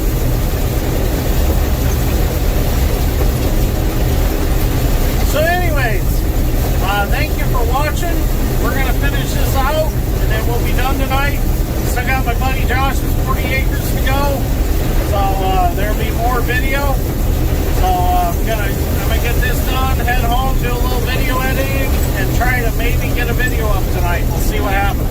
So thank you for watching. I greatly appreciate it. Thank you for our new subscribers that came over from Dirt Perfect's channel. I really appreciate you coming over to check us out. So I hope you enjoy the channel. So, thank you for watching. Good morning, everybody, and welcome back to the channel. So I'm gonna walk back here and get Gleaner number 1. We're gonna go do some custom harvesting today. We're gonna use Gleaner number 1 and Gleaner number 3 on the tracks. I'm gonna go see how much of it I can pick with Gleaner number 1 and not wear out my tracks so much. So Project Dirty Peter, we gotta get that back in the shop and get that put back together. That's going to be a winter project this winter. Got the engine for it sitting here in the hoop building. Just got to get it set in, get a head gasket put in it, and then we'll start working on that project truck. Originally, that was going to be a dump truck, but now I don't know, since we got the drop deck trailer, we might actually just leave it a semi-tractor and put the drop deck behind it for hauling equipment. And I might go find an already built dump truck. I don't know yet. That project's still up in the air. So we'll cross that bridge when we get to it. So let's get number one up here at the shop. We'll get the head grease, get fuel in it, check fluids, and then we'll go get Josh's 40 acres hopefully picked today. So between Gleaner 1 and Gleaner 3, I think that we'll get her done. So I just figured we'll take this one and pick what we can, back out, and then we'll come back with number 3 and finish it off. Okay, so we got this combine all ready to go. We're going to head to the field. We're going to make a couple rounds, get kind of a feel for the field, see where the soft spots are. Can't talk this morning.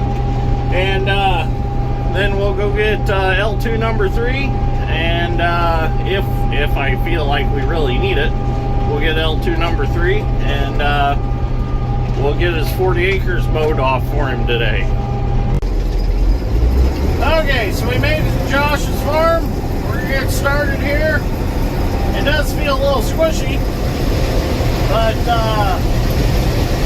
feels pretty good. I think we'll be able to pick a lot of it with just L2 number 1. We'll see what happens.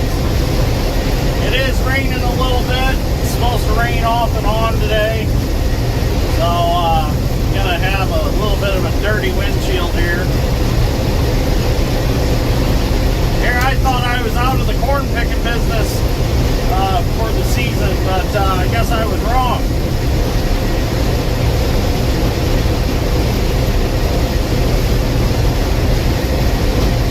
But I am happy that I get to pick some more corn. I like picking corn. It's fun. I guess I shouldn't say picking. I'm shelling corn. I was picking corn with the 620 and the new idea ear corn picker. Any kind of farm work's fun work, though. So there is 40 acres here. It's separated by a ditch. And on the other side of the ditch, that looks pretty soft. So a lot of you were asking me, the ground that we were on yesterday, a lot of people keep asking about tile. Well, we do want to tile it. We have plans to tile it. But first of all, we got to make sure that we can have a good outlet for our tile, or we got to figure out a way of pumping it.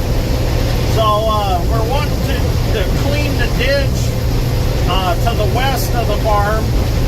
If we can clean that through the next property over, we can get a good outlet. So we're in the process of getting a hold of the landowner to see if we can clean to the west of us. We're going to do all the work. We got the equipment to do the work. So we're going to do it and get it done and get our drainage. So it is in the making. If we can get a good outlet, we will put a bunch of tile in there. In fact, we were in the tiling business for a long time. We had a tile machine, a bucket wheel trencher, and I kind of wish we would have kept it. But some guy come along and offered us twice as much as we had in it. And at the time, we were kind of changing gears a little bit on what we were doing in the excavating world. And we decided to just sell it, and eventually we'd find us a newer, nicer one. I mean, the one we had was a real nice machine, but we wanted to get something a little newer. We thought, well, while the opportunity was there to sell it, we should get rid of it. And it was I really don't want to sell it price that he offered, so we let it go. So we are in the process of looking for another one, either another bucket wheel or a tile plow. We're not sure what we're going to go with yet. Kind of hoping somebody would see the YouTube channel and let us demo a tile plow or a tile machine, because I think I could give them some pretty good exposure on the YouTube, some good advertisement. But if that don't happen, that's no big deal. We'll go find a machine and buy it. So been really in the market for one, just got to find the right one. So I'm going to keep picking here a little bit. We'll get some video later on. This jet trailer that Josh has is pretty cool because it's got the little portholes in the side. The see where the level is in the trailer. Okay, neat. Now let's fill up the windows. Yep, you can see the corn going in there. That's pretty cool. I kind of want a jet trailer now just so I can watch it fill up in the windows.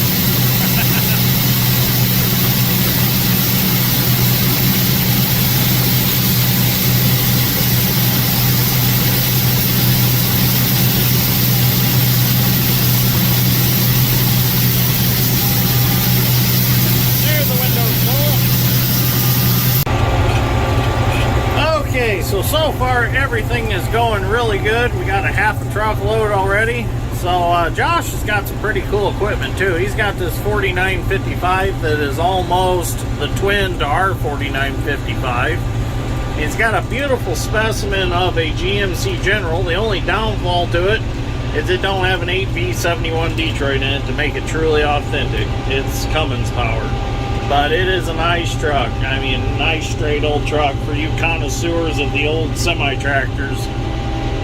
That's a nice truck. And I really like his grandpa's Mack right here. That's a really nice truck too.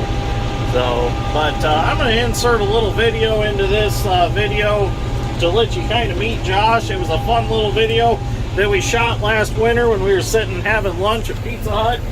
So I'm going to stick that one in here. I've still got it saved on my phone. So I'll give you a little, give you a chance to meet Josh. Maybe we'll get an interview from him later on today. We'll see what happens. So, but everything's going real good. He's got a beautiful corn crop here, and we're going to get it out for him. Well, we decided to stop for some lunch after going and picking up the rear axle for my pickup, and just so happens Joshua Lazinski showed up. This is our friend Josh here. Tell us a little bit about yourself, Josh. I am 22, almost 23. I work part-time at the post office.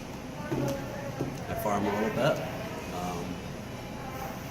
Yeah, I got a Juan Deere A. It's John Deere A, right, in English? I don't know. No? And then I also have a Juan Deere 4955. Tell us about your background in the Spanish language. Why are you talking? Actually, I just create it on the fly. Okay.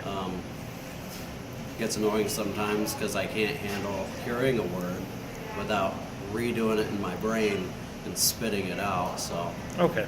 Yeah, so I don't want to start with that. You know? Why don't just tell us about what you're eating? What I'm having today? Yeah. This is the $7.99. Oh wait, no.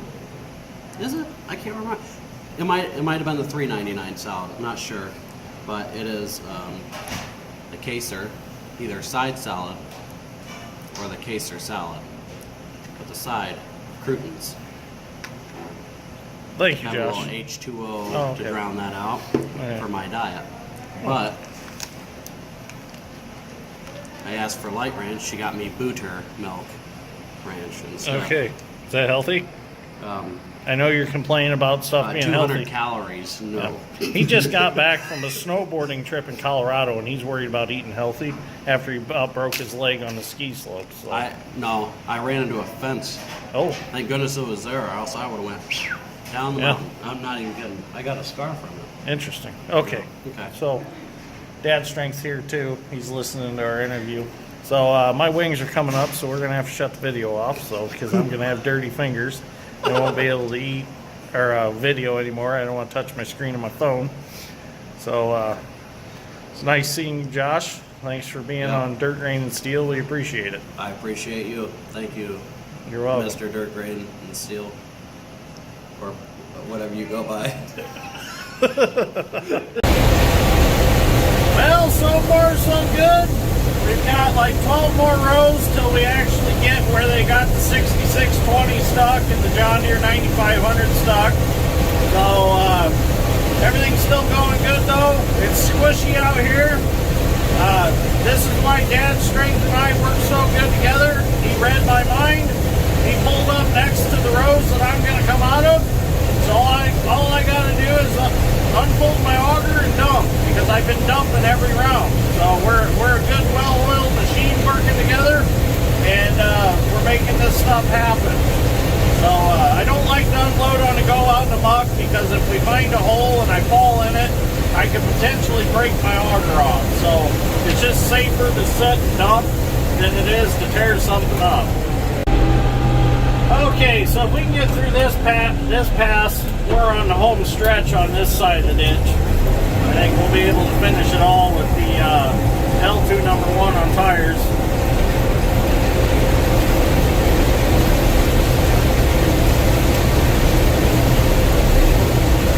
Let's see what happens.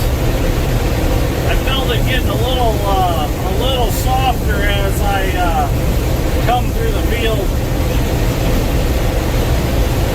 It's like there's kind of a low-lying area through this whole section right here. And up here is where they got the 6620 stuck. And then a little farther over, see it over there, that black part, that's where they got the 9500 stuck.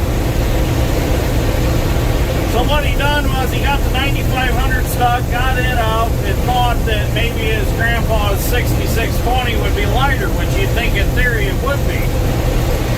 But it still got stuck. They're just not as light as these old Gleaners are.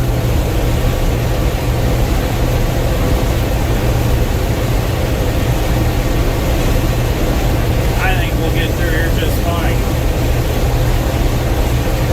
Keep our momentum up. Down forward there. Yeah. Oh yeah. Right through it. Yeah, we slipped a little bit, but we made her. We'll come up this other set of 6 rows over here. Well, there's not 6 there because he fixed with 8, so there's like 5. So we'll get this section cleaned up. We'll move over next to the ditch. There's like probably 36 rows there, and then we'll see what it's like on the other side of the ditch. I'm thinking on the other side of the ditch we'll have to go get L2 number 3 on tracks, because that looks a little lower. So we'll see what happens when we get over there. So we're in the next 5 over. It is a little softer yet, but we're still doing it. No problems. I'm just surprised he had the trouble he had out here with straddle duals on the 9500. I thought that it'd be okay, but it was still soft for him.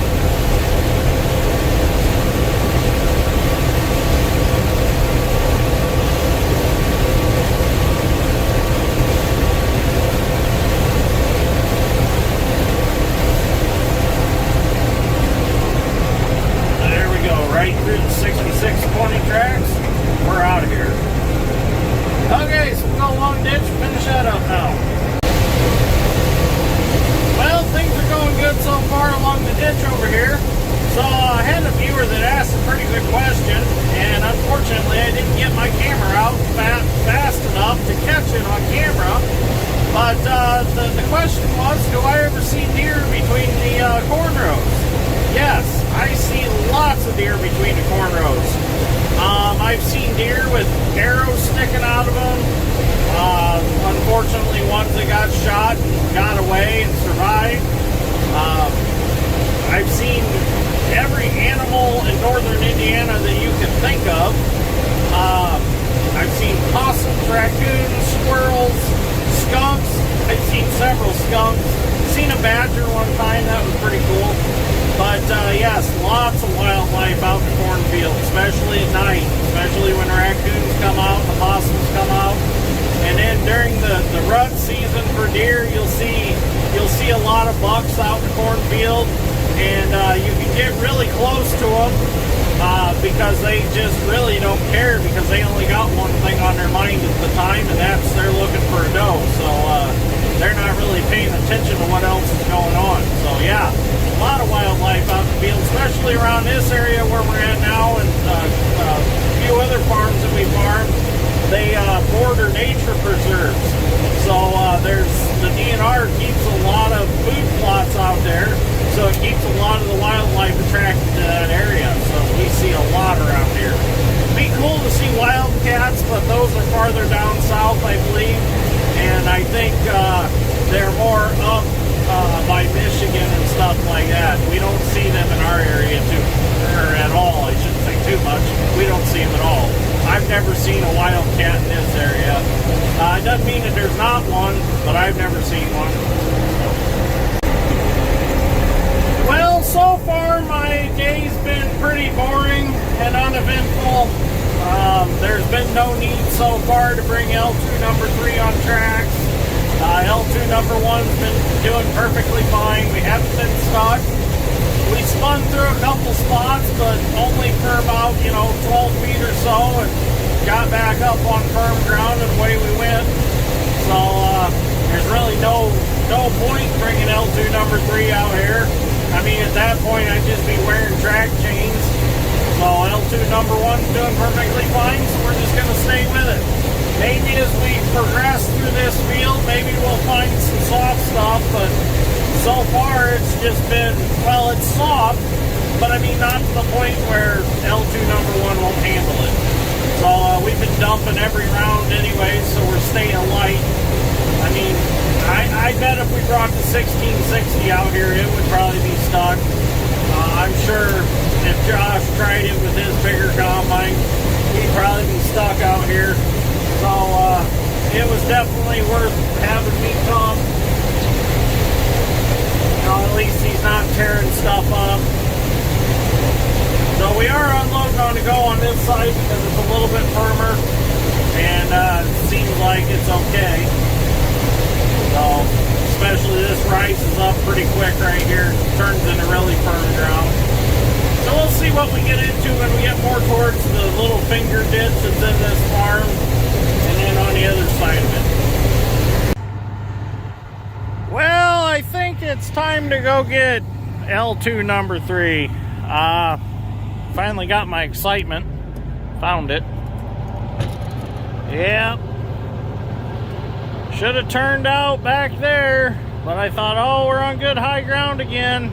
Well, you can see how far I spun, and then I come up. I should have turned out of it right there. So, time to go get L2 number 3. Whoops. Yeah, it's wet. It's soft. Oh, darn it. Hey, Josh, it's 49.55 out here and pull me out. Hopefully. Well, help is on its way. Got two 49.55s. We might have to tie them together this time. I don't know. I was looking at the situation. We're pretty stuck this time. So, we'll see if one can do it. Oh, look at the combine shake. Well, you can't really tell it in a video. But we are on some squishy stuff. Oh, here comes Josh. Driving like he's in NASCAR.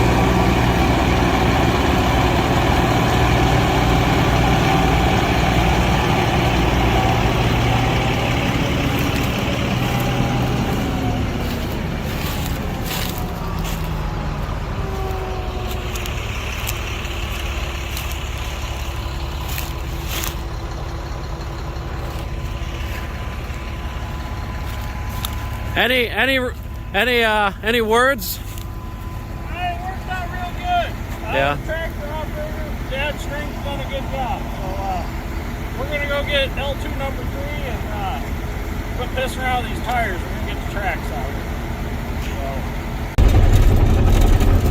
Okay, now let's get some stuff done. We got number 3 here with the tracks. So let's get some corn picked yet this evening. Okay, let's go pick down where I got stuck. It's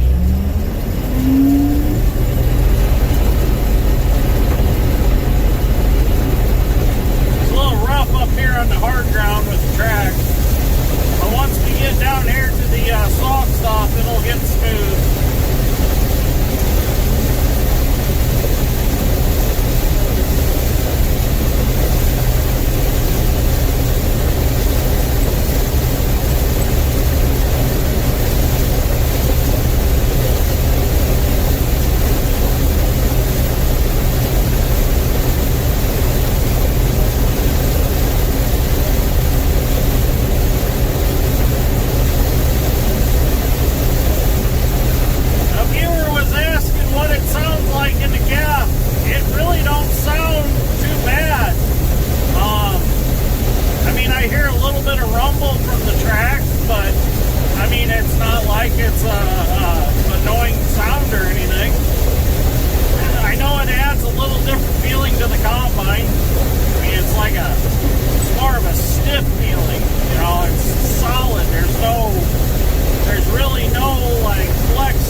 the good Indiana YouTubers. We got that other guy to the I think he's to the north of us that just destroys everything all the time. But hey, he's got something figured out. He's making good content, so you know that's his thing. I don't agree with everything he destroys, but I'm not gonna pick on the guy. He found a way. So anyways, thank you for watching. I greatly appreciate it, and I'll see you all in the next one. Good morning, everybody. Welcome back to the channel. So we're going to start off oiling some chains. We're going to do a follow-up video on our chain drives. We'll check them out, see how they look, show you guys how they're holding up. So we'll come to this side of the combine real quick. So Josh was going to bring us side-by-side today. So we're going to do this video a little bit differently. We are going to not talk as much. It'll be more machine action. I don't know if anybody follows, his name's Aaron Witt. He's on YouTube, and he's got actually Build Witt, is he's called on social media. But he does a lot of heavy equipment videos and a lot of heavy equipment photography. Eric Jumper's another guy that does a lot of heavy equipment photography. And I like his video styles where he does the introduction, and then the rest of it is pretty much machine video, unless there's something that needs to be described, and then he'll kind of voice over and tell you what's going on in the video. So really cool heavy equipment videos, a lot of big residential projects. So if you're into heavy equipment, go check out Build Witt and Eric Jumper. Really cool stuff. So they actually go out to like Arizona and video some very large equipment. But everything's looking good here. I mean, chains are staying tight. I think I'm happy with this side. So the other side I actually oiled before I decided to make a video. We'll get in here, oil these chains real quick. Now we don't have much corn left to pick. I mean, we only got, what would you say, 5 acres left over there? Yeah, that's about right. Yep, about 5 acres left to go here.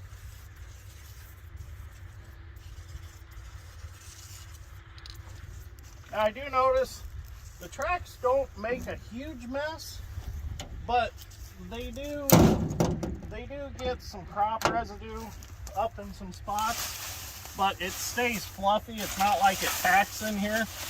You just drag it right out. And really, I haven't cleaned this out since we started, so it's not like it's a huge mess. All the welds are still good on all my brackets. And really, I think after having it stuck and dragging it out with a 9300, I think we tested my welds. So if it didn't tear off then, I don't think it's going to tear off at all. Let me get this chain real quick. A lot of old timers told me that I should run the machine while I oil the chains, but I feel like that might be a little bit dangerous. So I kind of just like to spray what I can and call it good. Because there's a lot of motion that goes on in this area when it's running, so I just feel like it's safer just to do it with it not running. And of course I get chain lube all over the place, but that's what the pressure washer's for. This chain on this side we are already oiled, but same here, everything's going or staying tight, set screws tight. So we're gonna do a little chain oiling on the head, and then we're gonna get going. Oh, I got this one.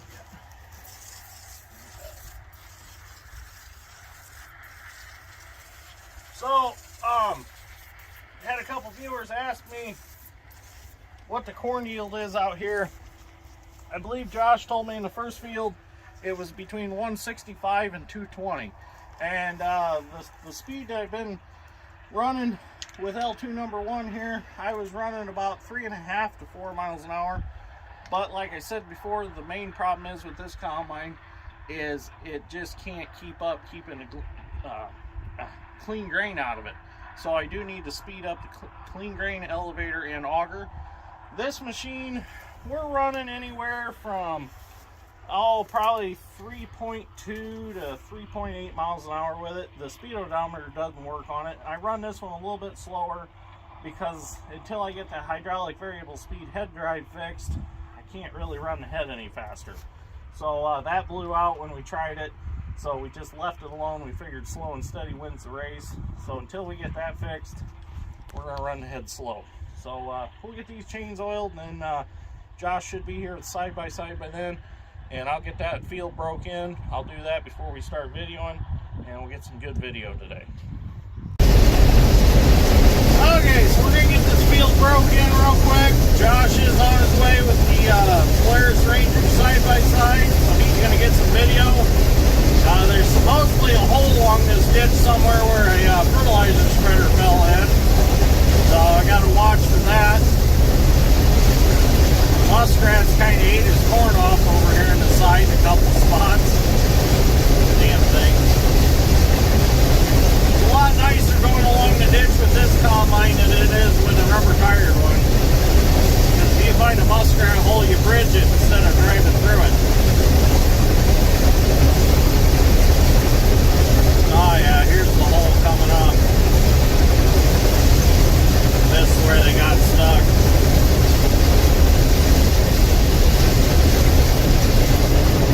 Cruise right through it. No problem. It rained a little bit last night. Some conditions are a little tough, so we're running a little slower this morning. Not tough so much for the combine, but it's tough for the ears to jerk off the stalks. So they're getting a little bunched up. We can get the material in the combine, it'll shells it no problem. Whoops.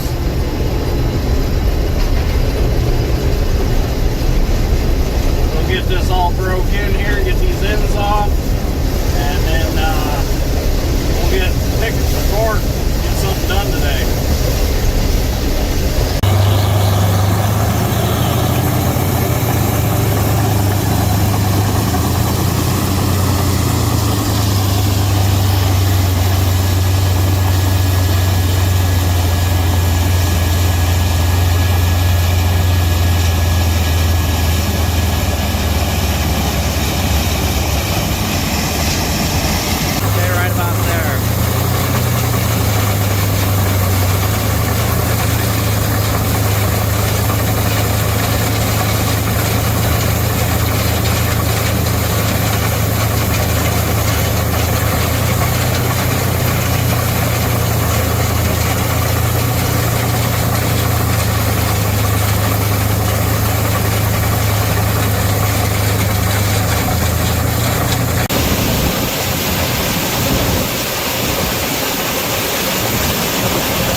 Right there. Back up. Just a hair.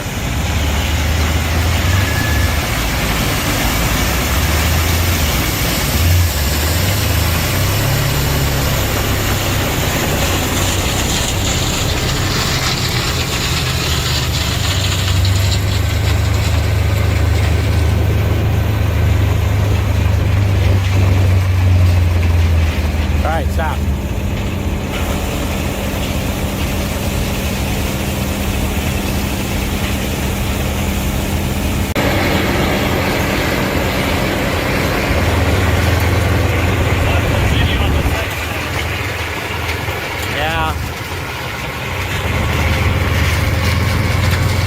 You probably follow him.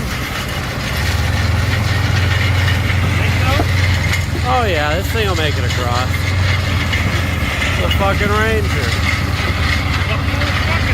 Look at all that water.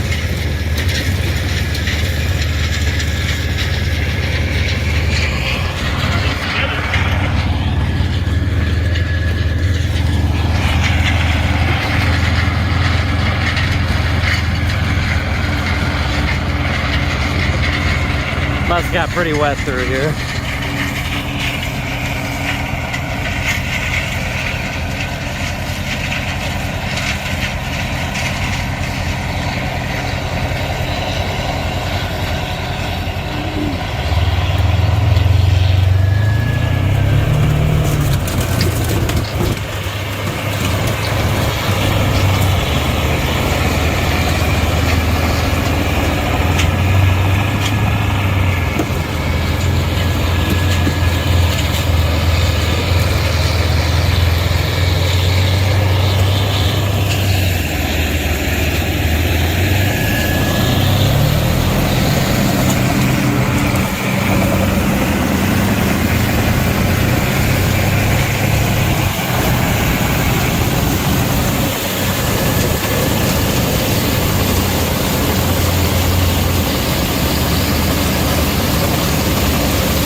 Over on the right.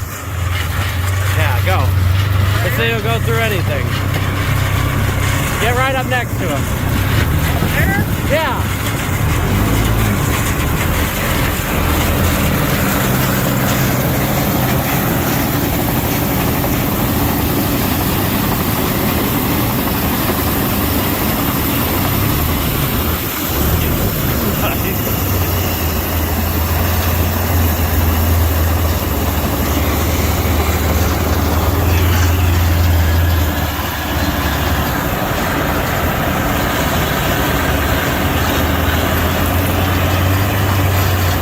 Did we have to romp something? Is that what that was?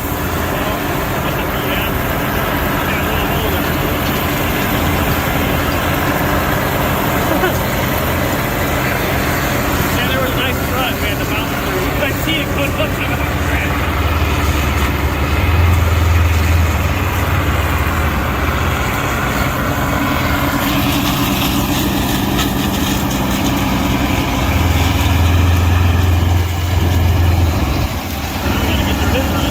Huh? Now we gotta get through his front. Yeah.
Right there, don't move.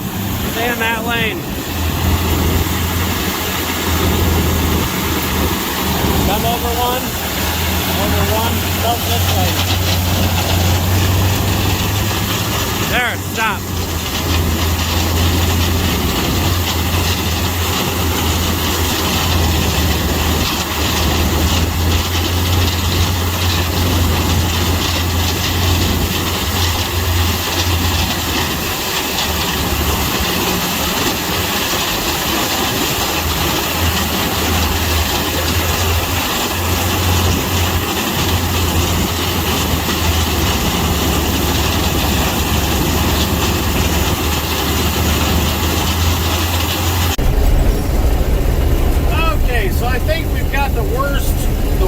part of the farm picked. So we're going to continue on, get the rest of this done. Josh from Dad's Strength got some really good video. I skimmed through it. Some really good footage. I'm happy with it. Definitely love the quality of this camera because it captures a lot of good stuff that my other one didn't, like dust and stuff like that. It's amazing the camera quality I get out of this camera. So, and the sound quality is pretty good on it too. So anyways, thank you Josh and Dad's Strength for doing all that. Turned out awesome. The Ranger, between driving around with the truck this fall and using the Polaris Ranger, that's the way to get video footage. So I've often thought about getting a remote control for a new T870 Bobcat and mounting the camera on it and sitting in here with the remote and driving it around because it is remote control capable. Some of you have been asking where our new T870 is. Well, we won't get it till April now because of the way everything is. They're waiting on parts to finish it. So it'll be April before we get it. It's a good thing we didn't sell our T300 or we would be without a Bobcat right now. So there's nothing more we can do but wait. Because we're going to get a factory fresh one. It's going to come straight from the factory to us is the deal that we got through XC. So anyways, some of you are asking me why we picked this corn in these wet spots. Well, there's two reasons, really. Number one reason is you've got the expense of planting the crop. You might as well harvest what you can get out of it. I mean, with the farming economy tight as it is, you got every little bit counts. So, you know, like some of these wet spots, they don't look like they would really yield more than 10 bushel or 20 bushel. Some of these I've taken 100 bushel out of. So it was worth coming out here and actually harvesting it. So, you know, you got the anhydrous in it, you've got the potash in it, the lime. You might as well harvest the crop and get it out of there. Every little bit counts. Number two reason is volunteer corn. You just don't want the volunteer corn in your next crop of either soybeans or corn after corn. The volunteer corn will actually suck from your new row corn. So, well, a little bit squishy down here. Steer around, turn the mud hog on. Oh, that's better. So, anyways, you know, if you got volunteer corn growing between your corn rows, that unwanted corn is going to be nothing but a bush anyways, and it's not going to put an ear on, but yet it's going to suck nutrients from the rest of the corn. So you just don't want it. You want to get rid of it.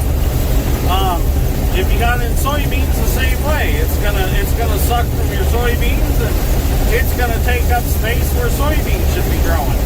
So, you know, and as soon as you hit this with a tillage pass, you're gonna break up what ears are left out there in the wet spots, and then that's just gonna scatter and it's gonna grow.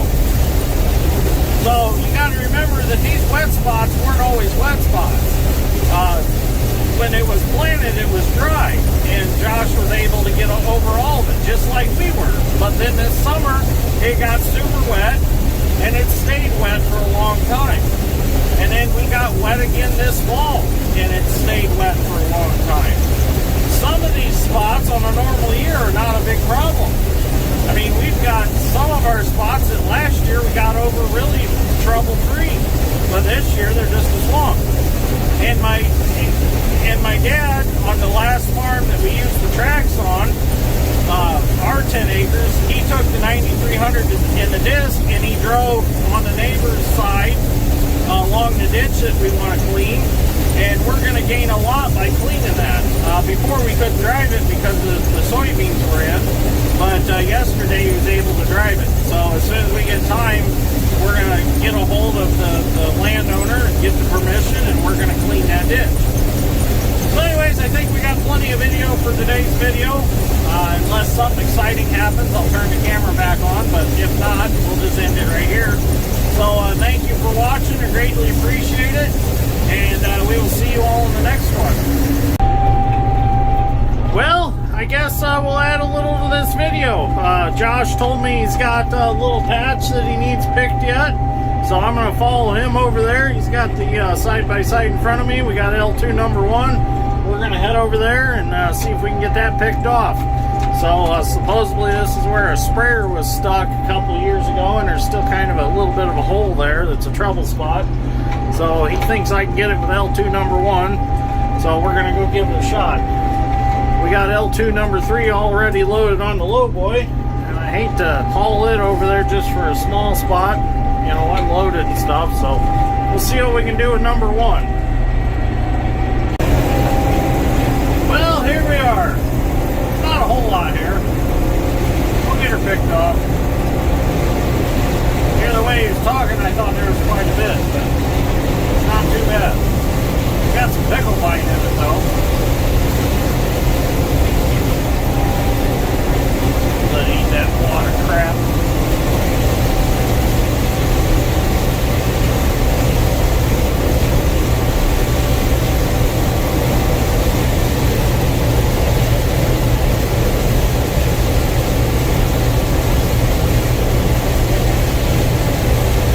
I don't know exactly where the sprayer was stuck. I think it was up here somewhere.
crop is officially in. We are officially done picking corn for now. Well, we're gonna get the semi hooked back together and we're gonna get out of here. I smell something. Uh-oh. Oh, shit, we got a fire. Something's burning. Something is on fire. Oh shit. You got something dump on it? Yeah, if you got any drinks or probably one. Something stuck in that brake caliper. Here, it's like a fire hose. Oh, burnt root beer. That smells. We'll try I think that brake's hung up. cherry Pepsi next. No, that's my wild cherry Pepsi. Let the combine burn. I'd rather drink that. Okay, you want your Mountain Dew or no? Yeah, you can put that on it. I don't know what the deal is here. It's just brake calipers hung up, though. Yeah, my combine actually had it there. Oh, well, I'm glad that's all that was. Yeah. No big deal.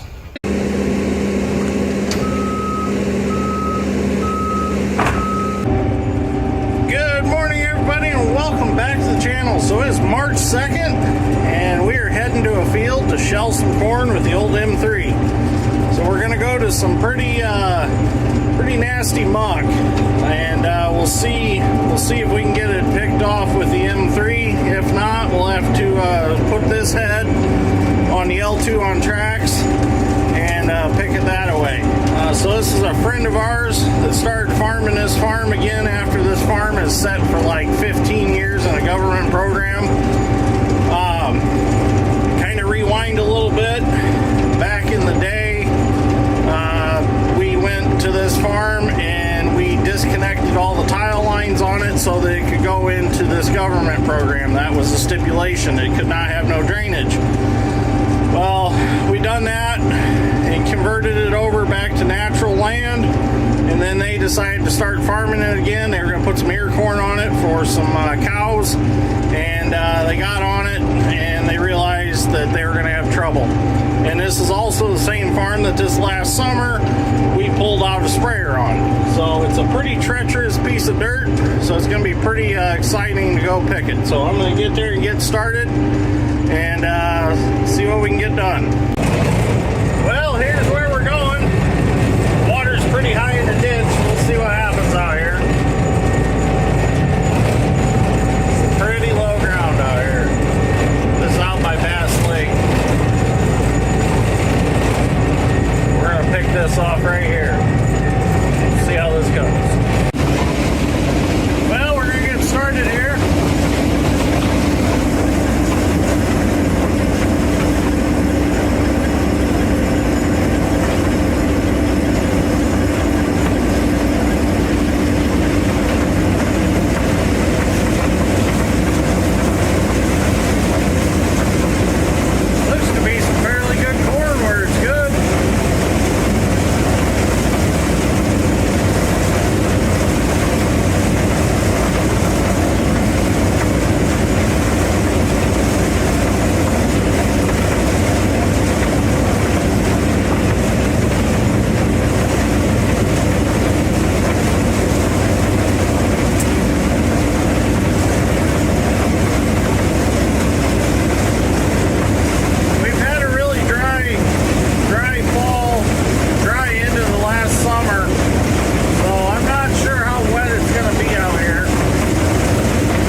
let's talk about what has happened in the last hour and a half.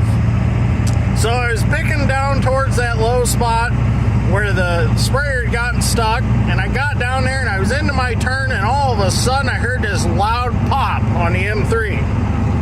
So I thought, oh no, what just happened? So I stopped right away. Well, I went to move forward, I couldn't move forward. I went to back up, I couldn't back up. I looked out to my left, and the set of duals was jerking when I'd moved the hydrostat. Well, final drive finally let go on that combine. On me anyways. Who knows how many final drives has been put on that combine. So I called Dad, I said, we got a major problem. I said, I can't go nowhere. I said, I have no go on the left side. So he come and got me, and I said, you know what, we'll just drag this M3 to the end of the field. Let's go get the L2 on tracks and let's finish up. So run over to our building where the L2 is sitting on tracks, got it started, got it loaded up on the trailer, checked fluids, it's ready to go. So we're going to get it over here. We're going to get the head off the M3. We're going to put that head on the L2, and we're going to continue picking corn. So I am very excited about this because I really wanted to run the L2 on tracks, and now I've got the chance to do it. So yeah, it's a little bit of work switching everything over, but I'm excited I get to pick some corn with it. Didn't get to pick any corn with it last fall, so now I get to this spring of 2024. So let's get head switched and let's get at it. Cool thing is though, we're going to get action from both combines in this video, the M3 and the L2. So that's a cool thing. There's the M3 over there.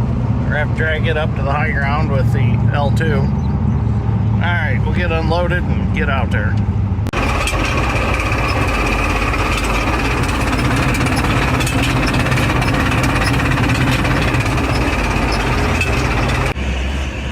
So the first thing we got to do is we got to unload the M3 into the L2.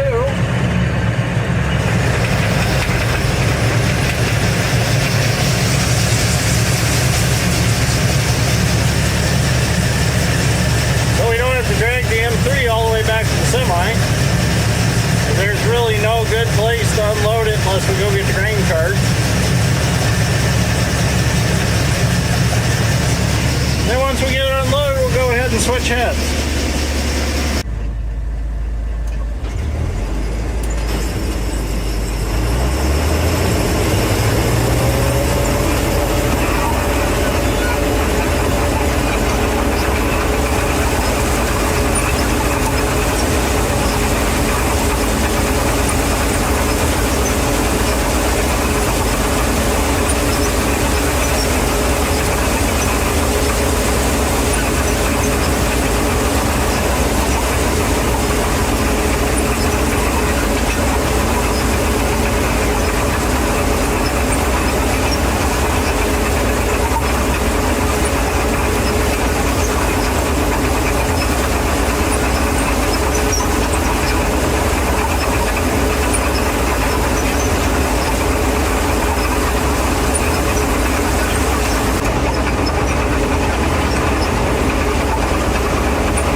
run it. Give me an opportunity to video it.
safety, so it's sitting on it, so I have to worry about it falling down.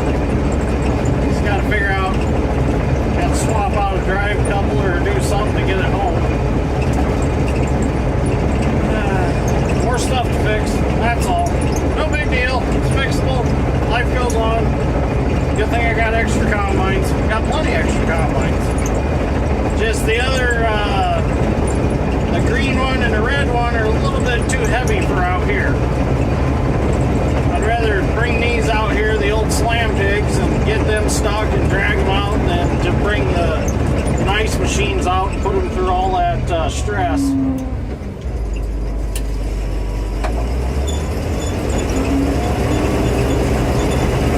Get this finished off over here. This seems to be the wettest side of the field.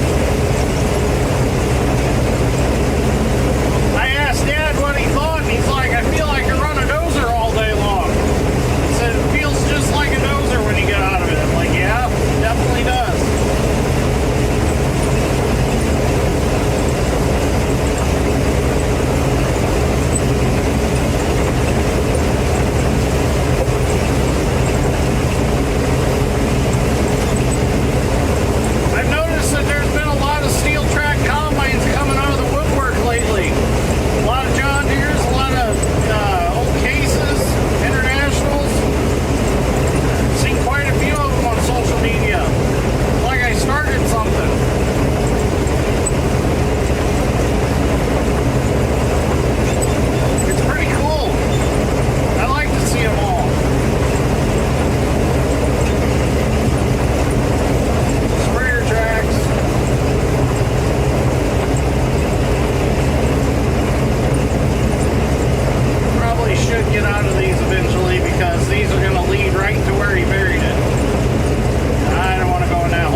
my grandpa, my dad's dad, worked for Craig Miles in his teens, and they used to farm this place with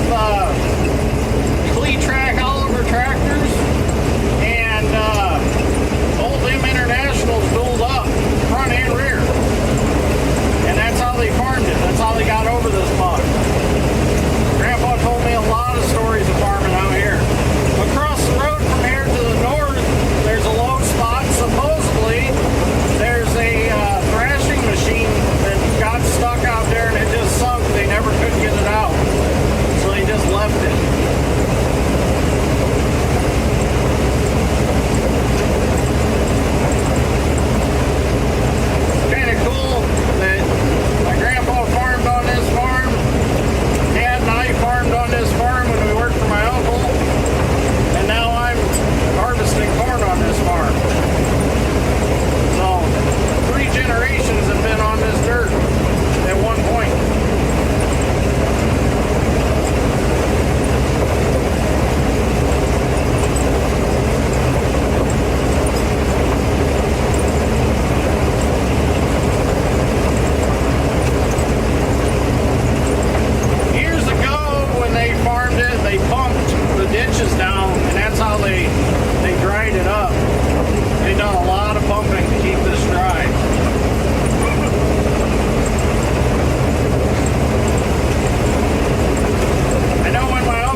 blade out to help me get up on. Across the road here.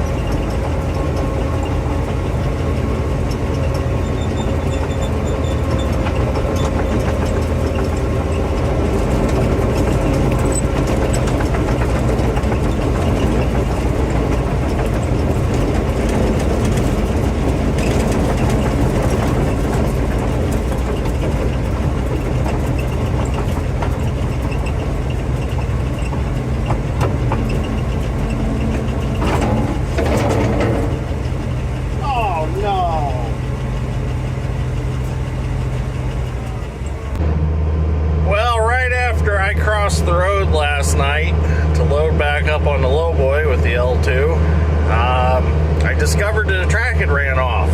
So it come off the top of the sprocket and it came off of the idlers at the bottoms, but it stayed on the bottom track rollers.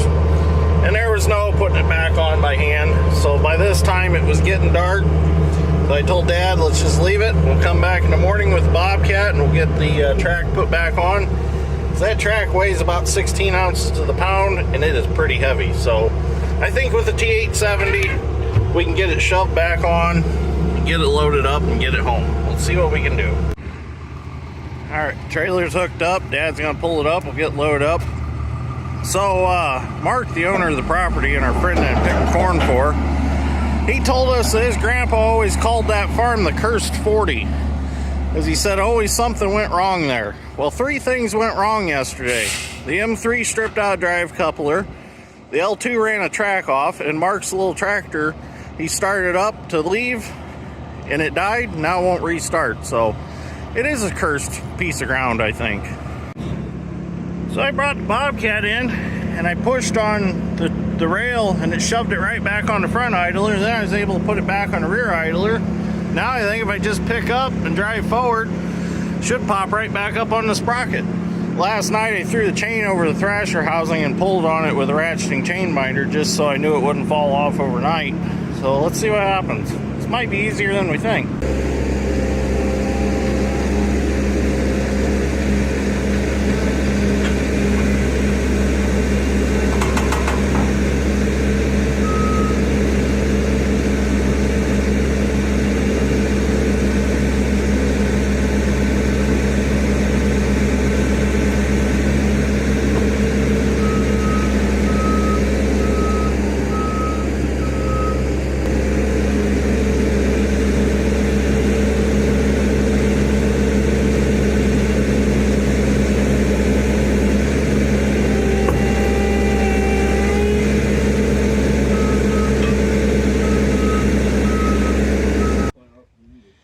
Alright, so we have to back the tracks off in order to get that back on that sprocket. So they're all manual tensioners. They're bolt thread with nuts. So we gotta get the nuts off. We gotta get the 4 bolts loosened up on each side so that idler is sliding its slot. I got the inside adjuster loosened up. This outside's being a real bear. And that's a short 1.5 wrench. I need some long ones. I'll have to get me a set. I can't get a socket in there until I get it threaded off to a certain point because the shaft or the bolt is so long, they won't allow it.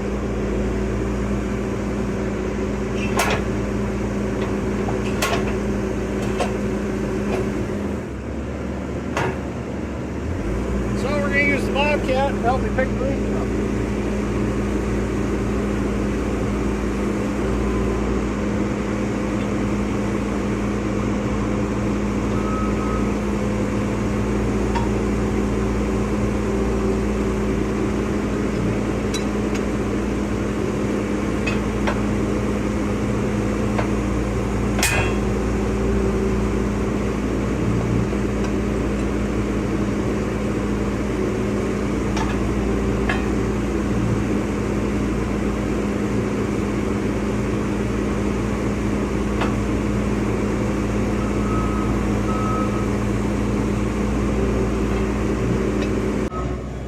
Well, it's a good thing I don't need this combine till probably maybe next fall because kind of broke the tensioner bolt. Oh well, no big deal. It's an easy fix. Just got to get back to the shop to do it. So At least so now that broke, that should slide in. As long as we can get it together, we can get it home.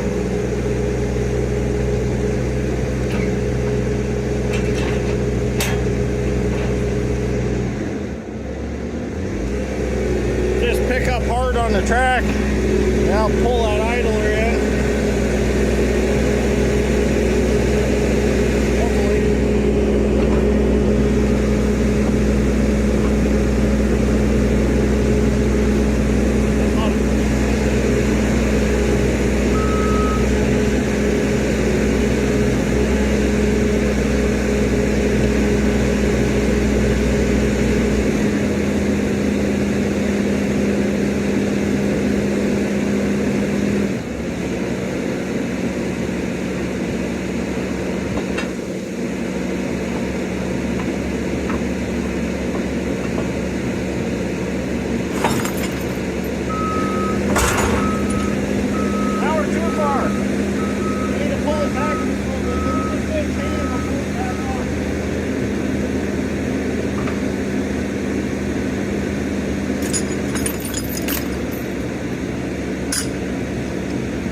Take a bobcat and see if we can't push on that idler and shove it back out, and I'll tighten them 4 bolts on the sides. See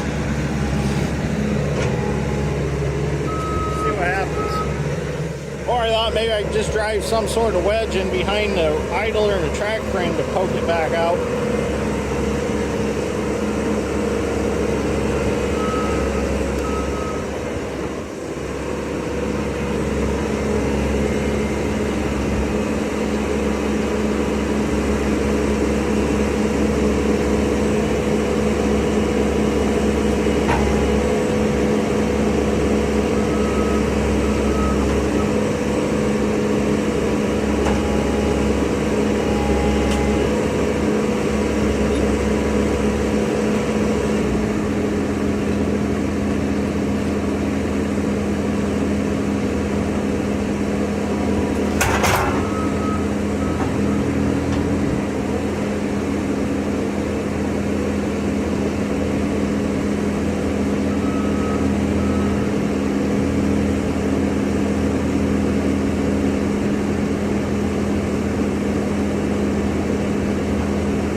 Tighter than it was. You sure don't look like it. It tightened it up some more. That'll be enough to get it home. I'll go ahead. Let off the lever and it popped past. I know. It must relax. Yeah, I think it does. All right, I'll tighten up that inside bolt and then we'll get it up on the trailer.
all chained down, and I think we're ready to go.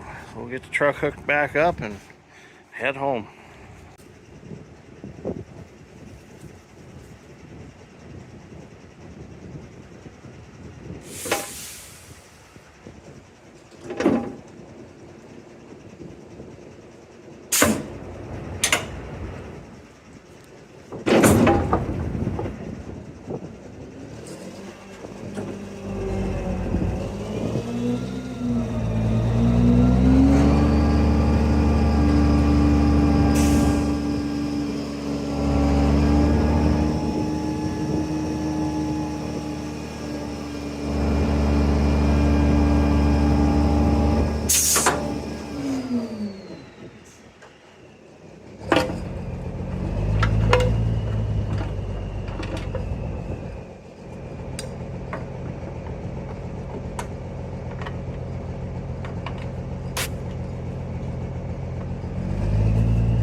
Well, we did make it home safe and sound. We even got the M3 moved home. I done a little tack welding on the drive couplers and got it to hang together to drive it home. So out on the road, it's not like it's gonna pull real hard.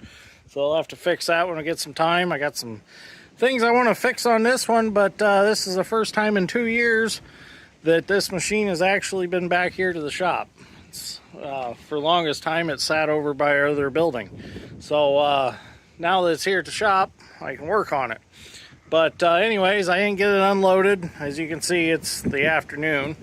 I didn't get it unloaded because Zach called me and said that there was an issue with the 690B. He had a hose blowout on it, and he was going to dig in some dry wells for his new storage shed. And the 690 ended up being right in the way for the building contractor that's coming to build this week.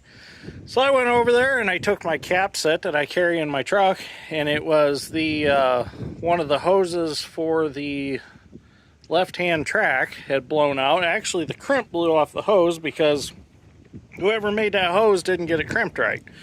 So what I did was I just plugged that circuit, and then we ended up finished digging in his dry wells. I just crutched the 690 around and got him dug in, put his pipe in, put his stone in, got all that finished up, and then I limped it out of the way, and I got the hose. I'm gonna get him a hose made this week yet, and then we'll get the old 690 put back together and make both tracks run again. But it's always a good thing to have on hand is a good cap set with all the caps that would match the different fittings on any excavator that you might own, because the caps come in handy if you're ever in a bad situation and you blow a hose out. A lot of times you can cap that circuit and you can get the machine back to high ground or somewhere safe. So it's a good thing to have on hand is a good set of caps. So anyways, thank you for watching. I greatly appreciate it. I'm going to unload this tomorrow since it's already 4 o'clock and it's Sunday. I'm going to go home and spend some time with Madison and maybe go out to eat tonight. So we'll see what happens. But anyways, thank you for watching. Hopefully you enjoyed this. We actually got to take the L2 on tracks out and play with it for a while. So it's a pretty cool video, I think. I had fun doing it. So all right, see y'all in the next one.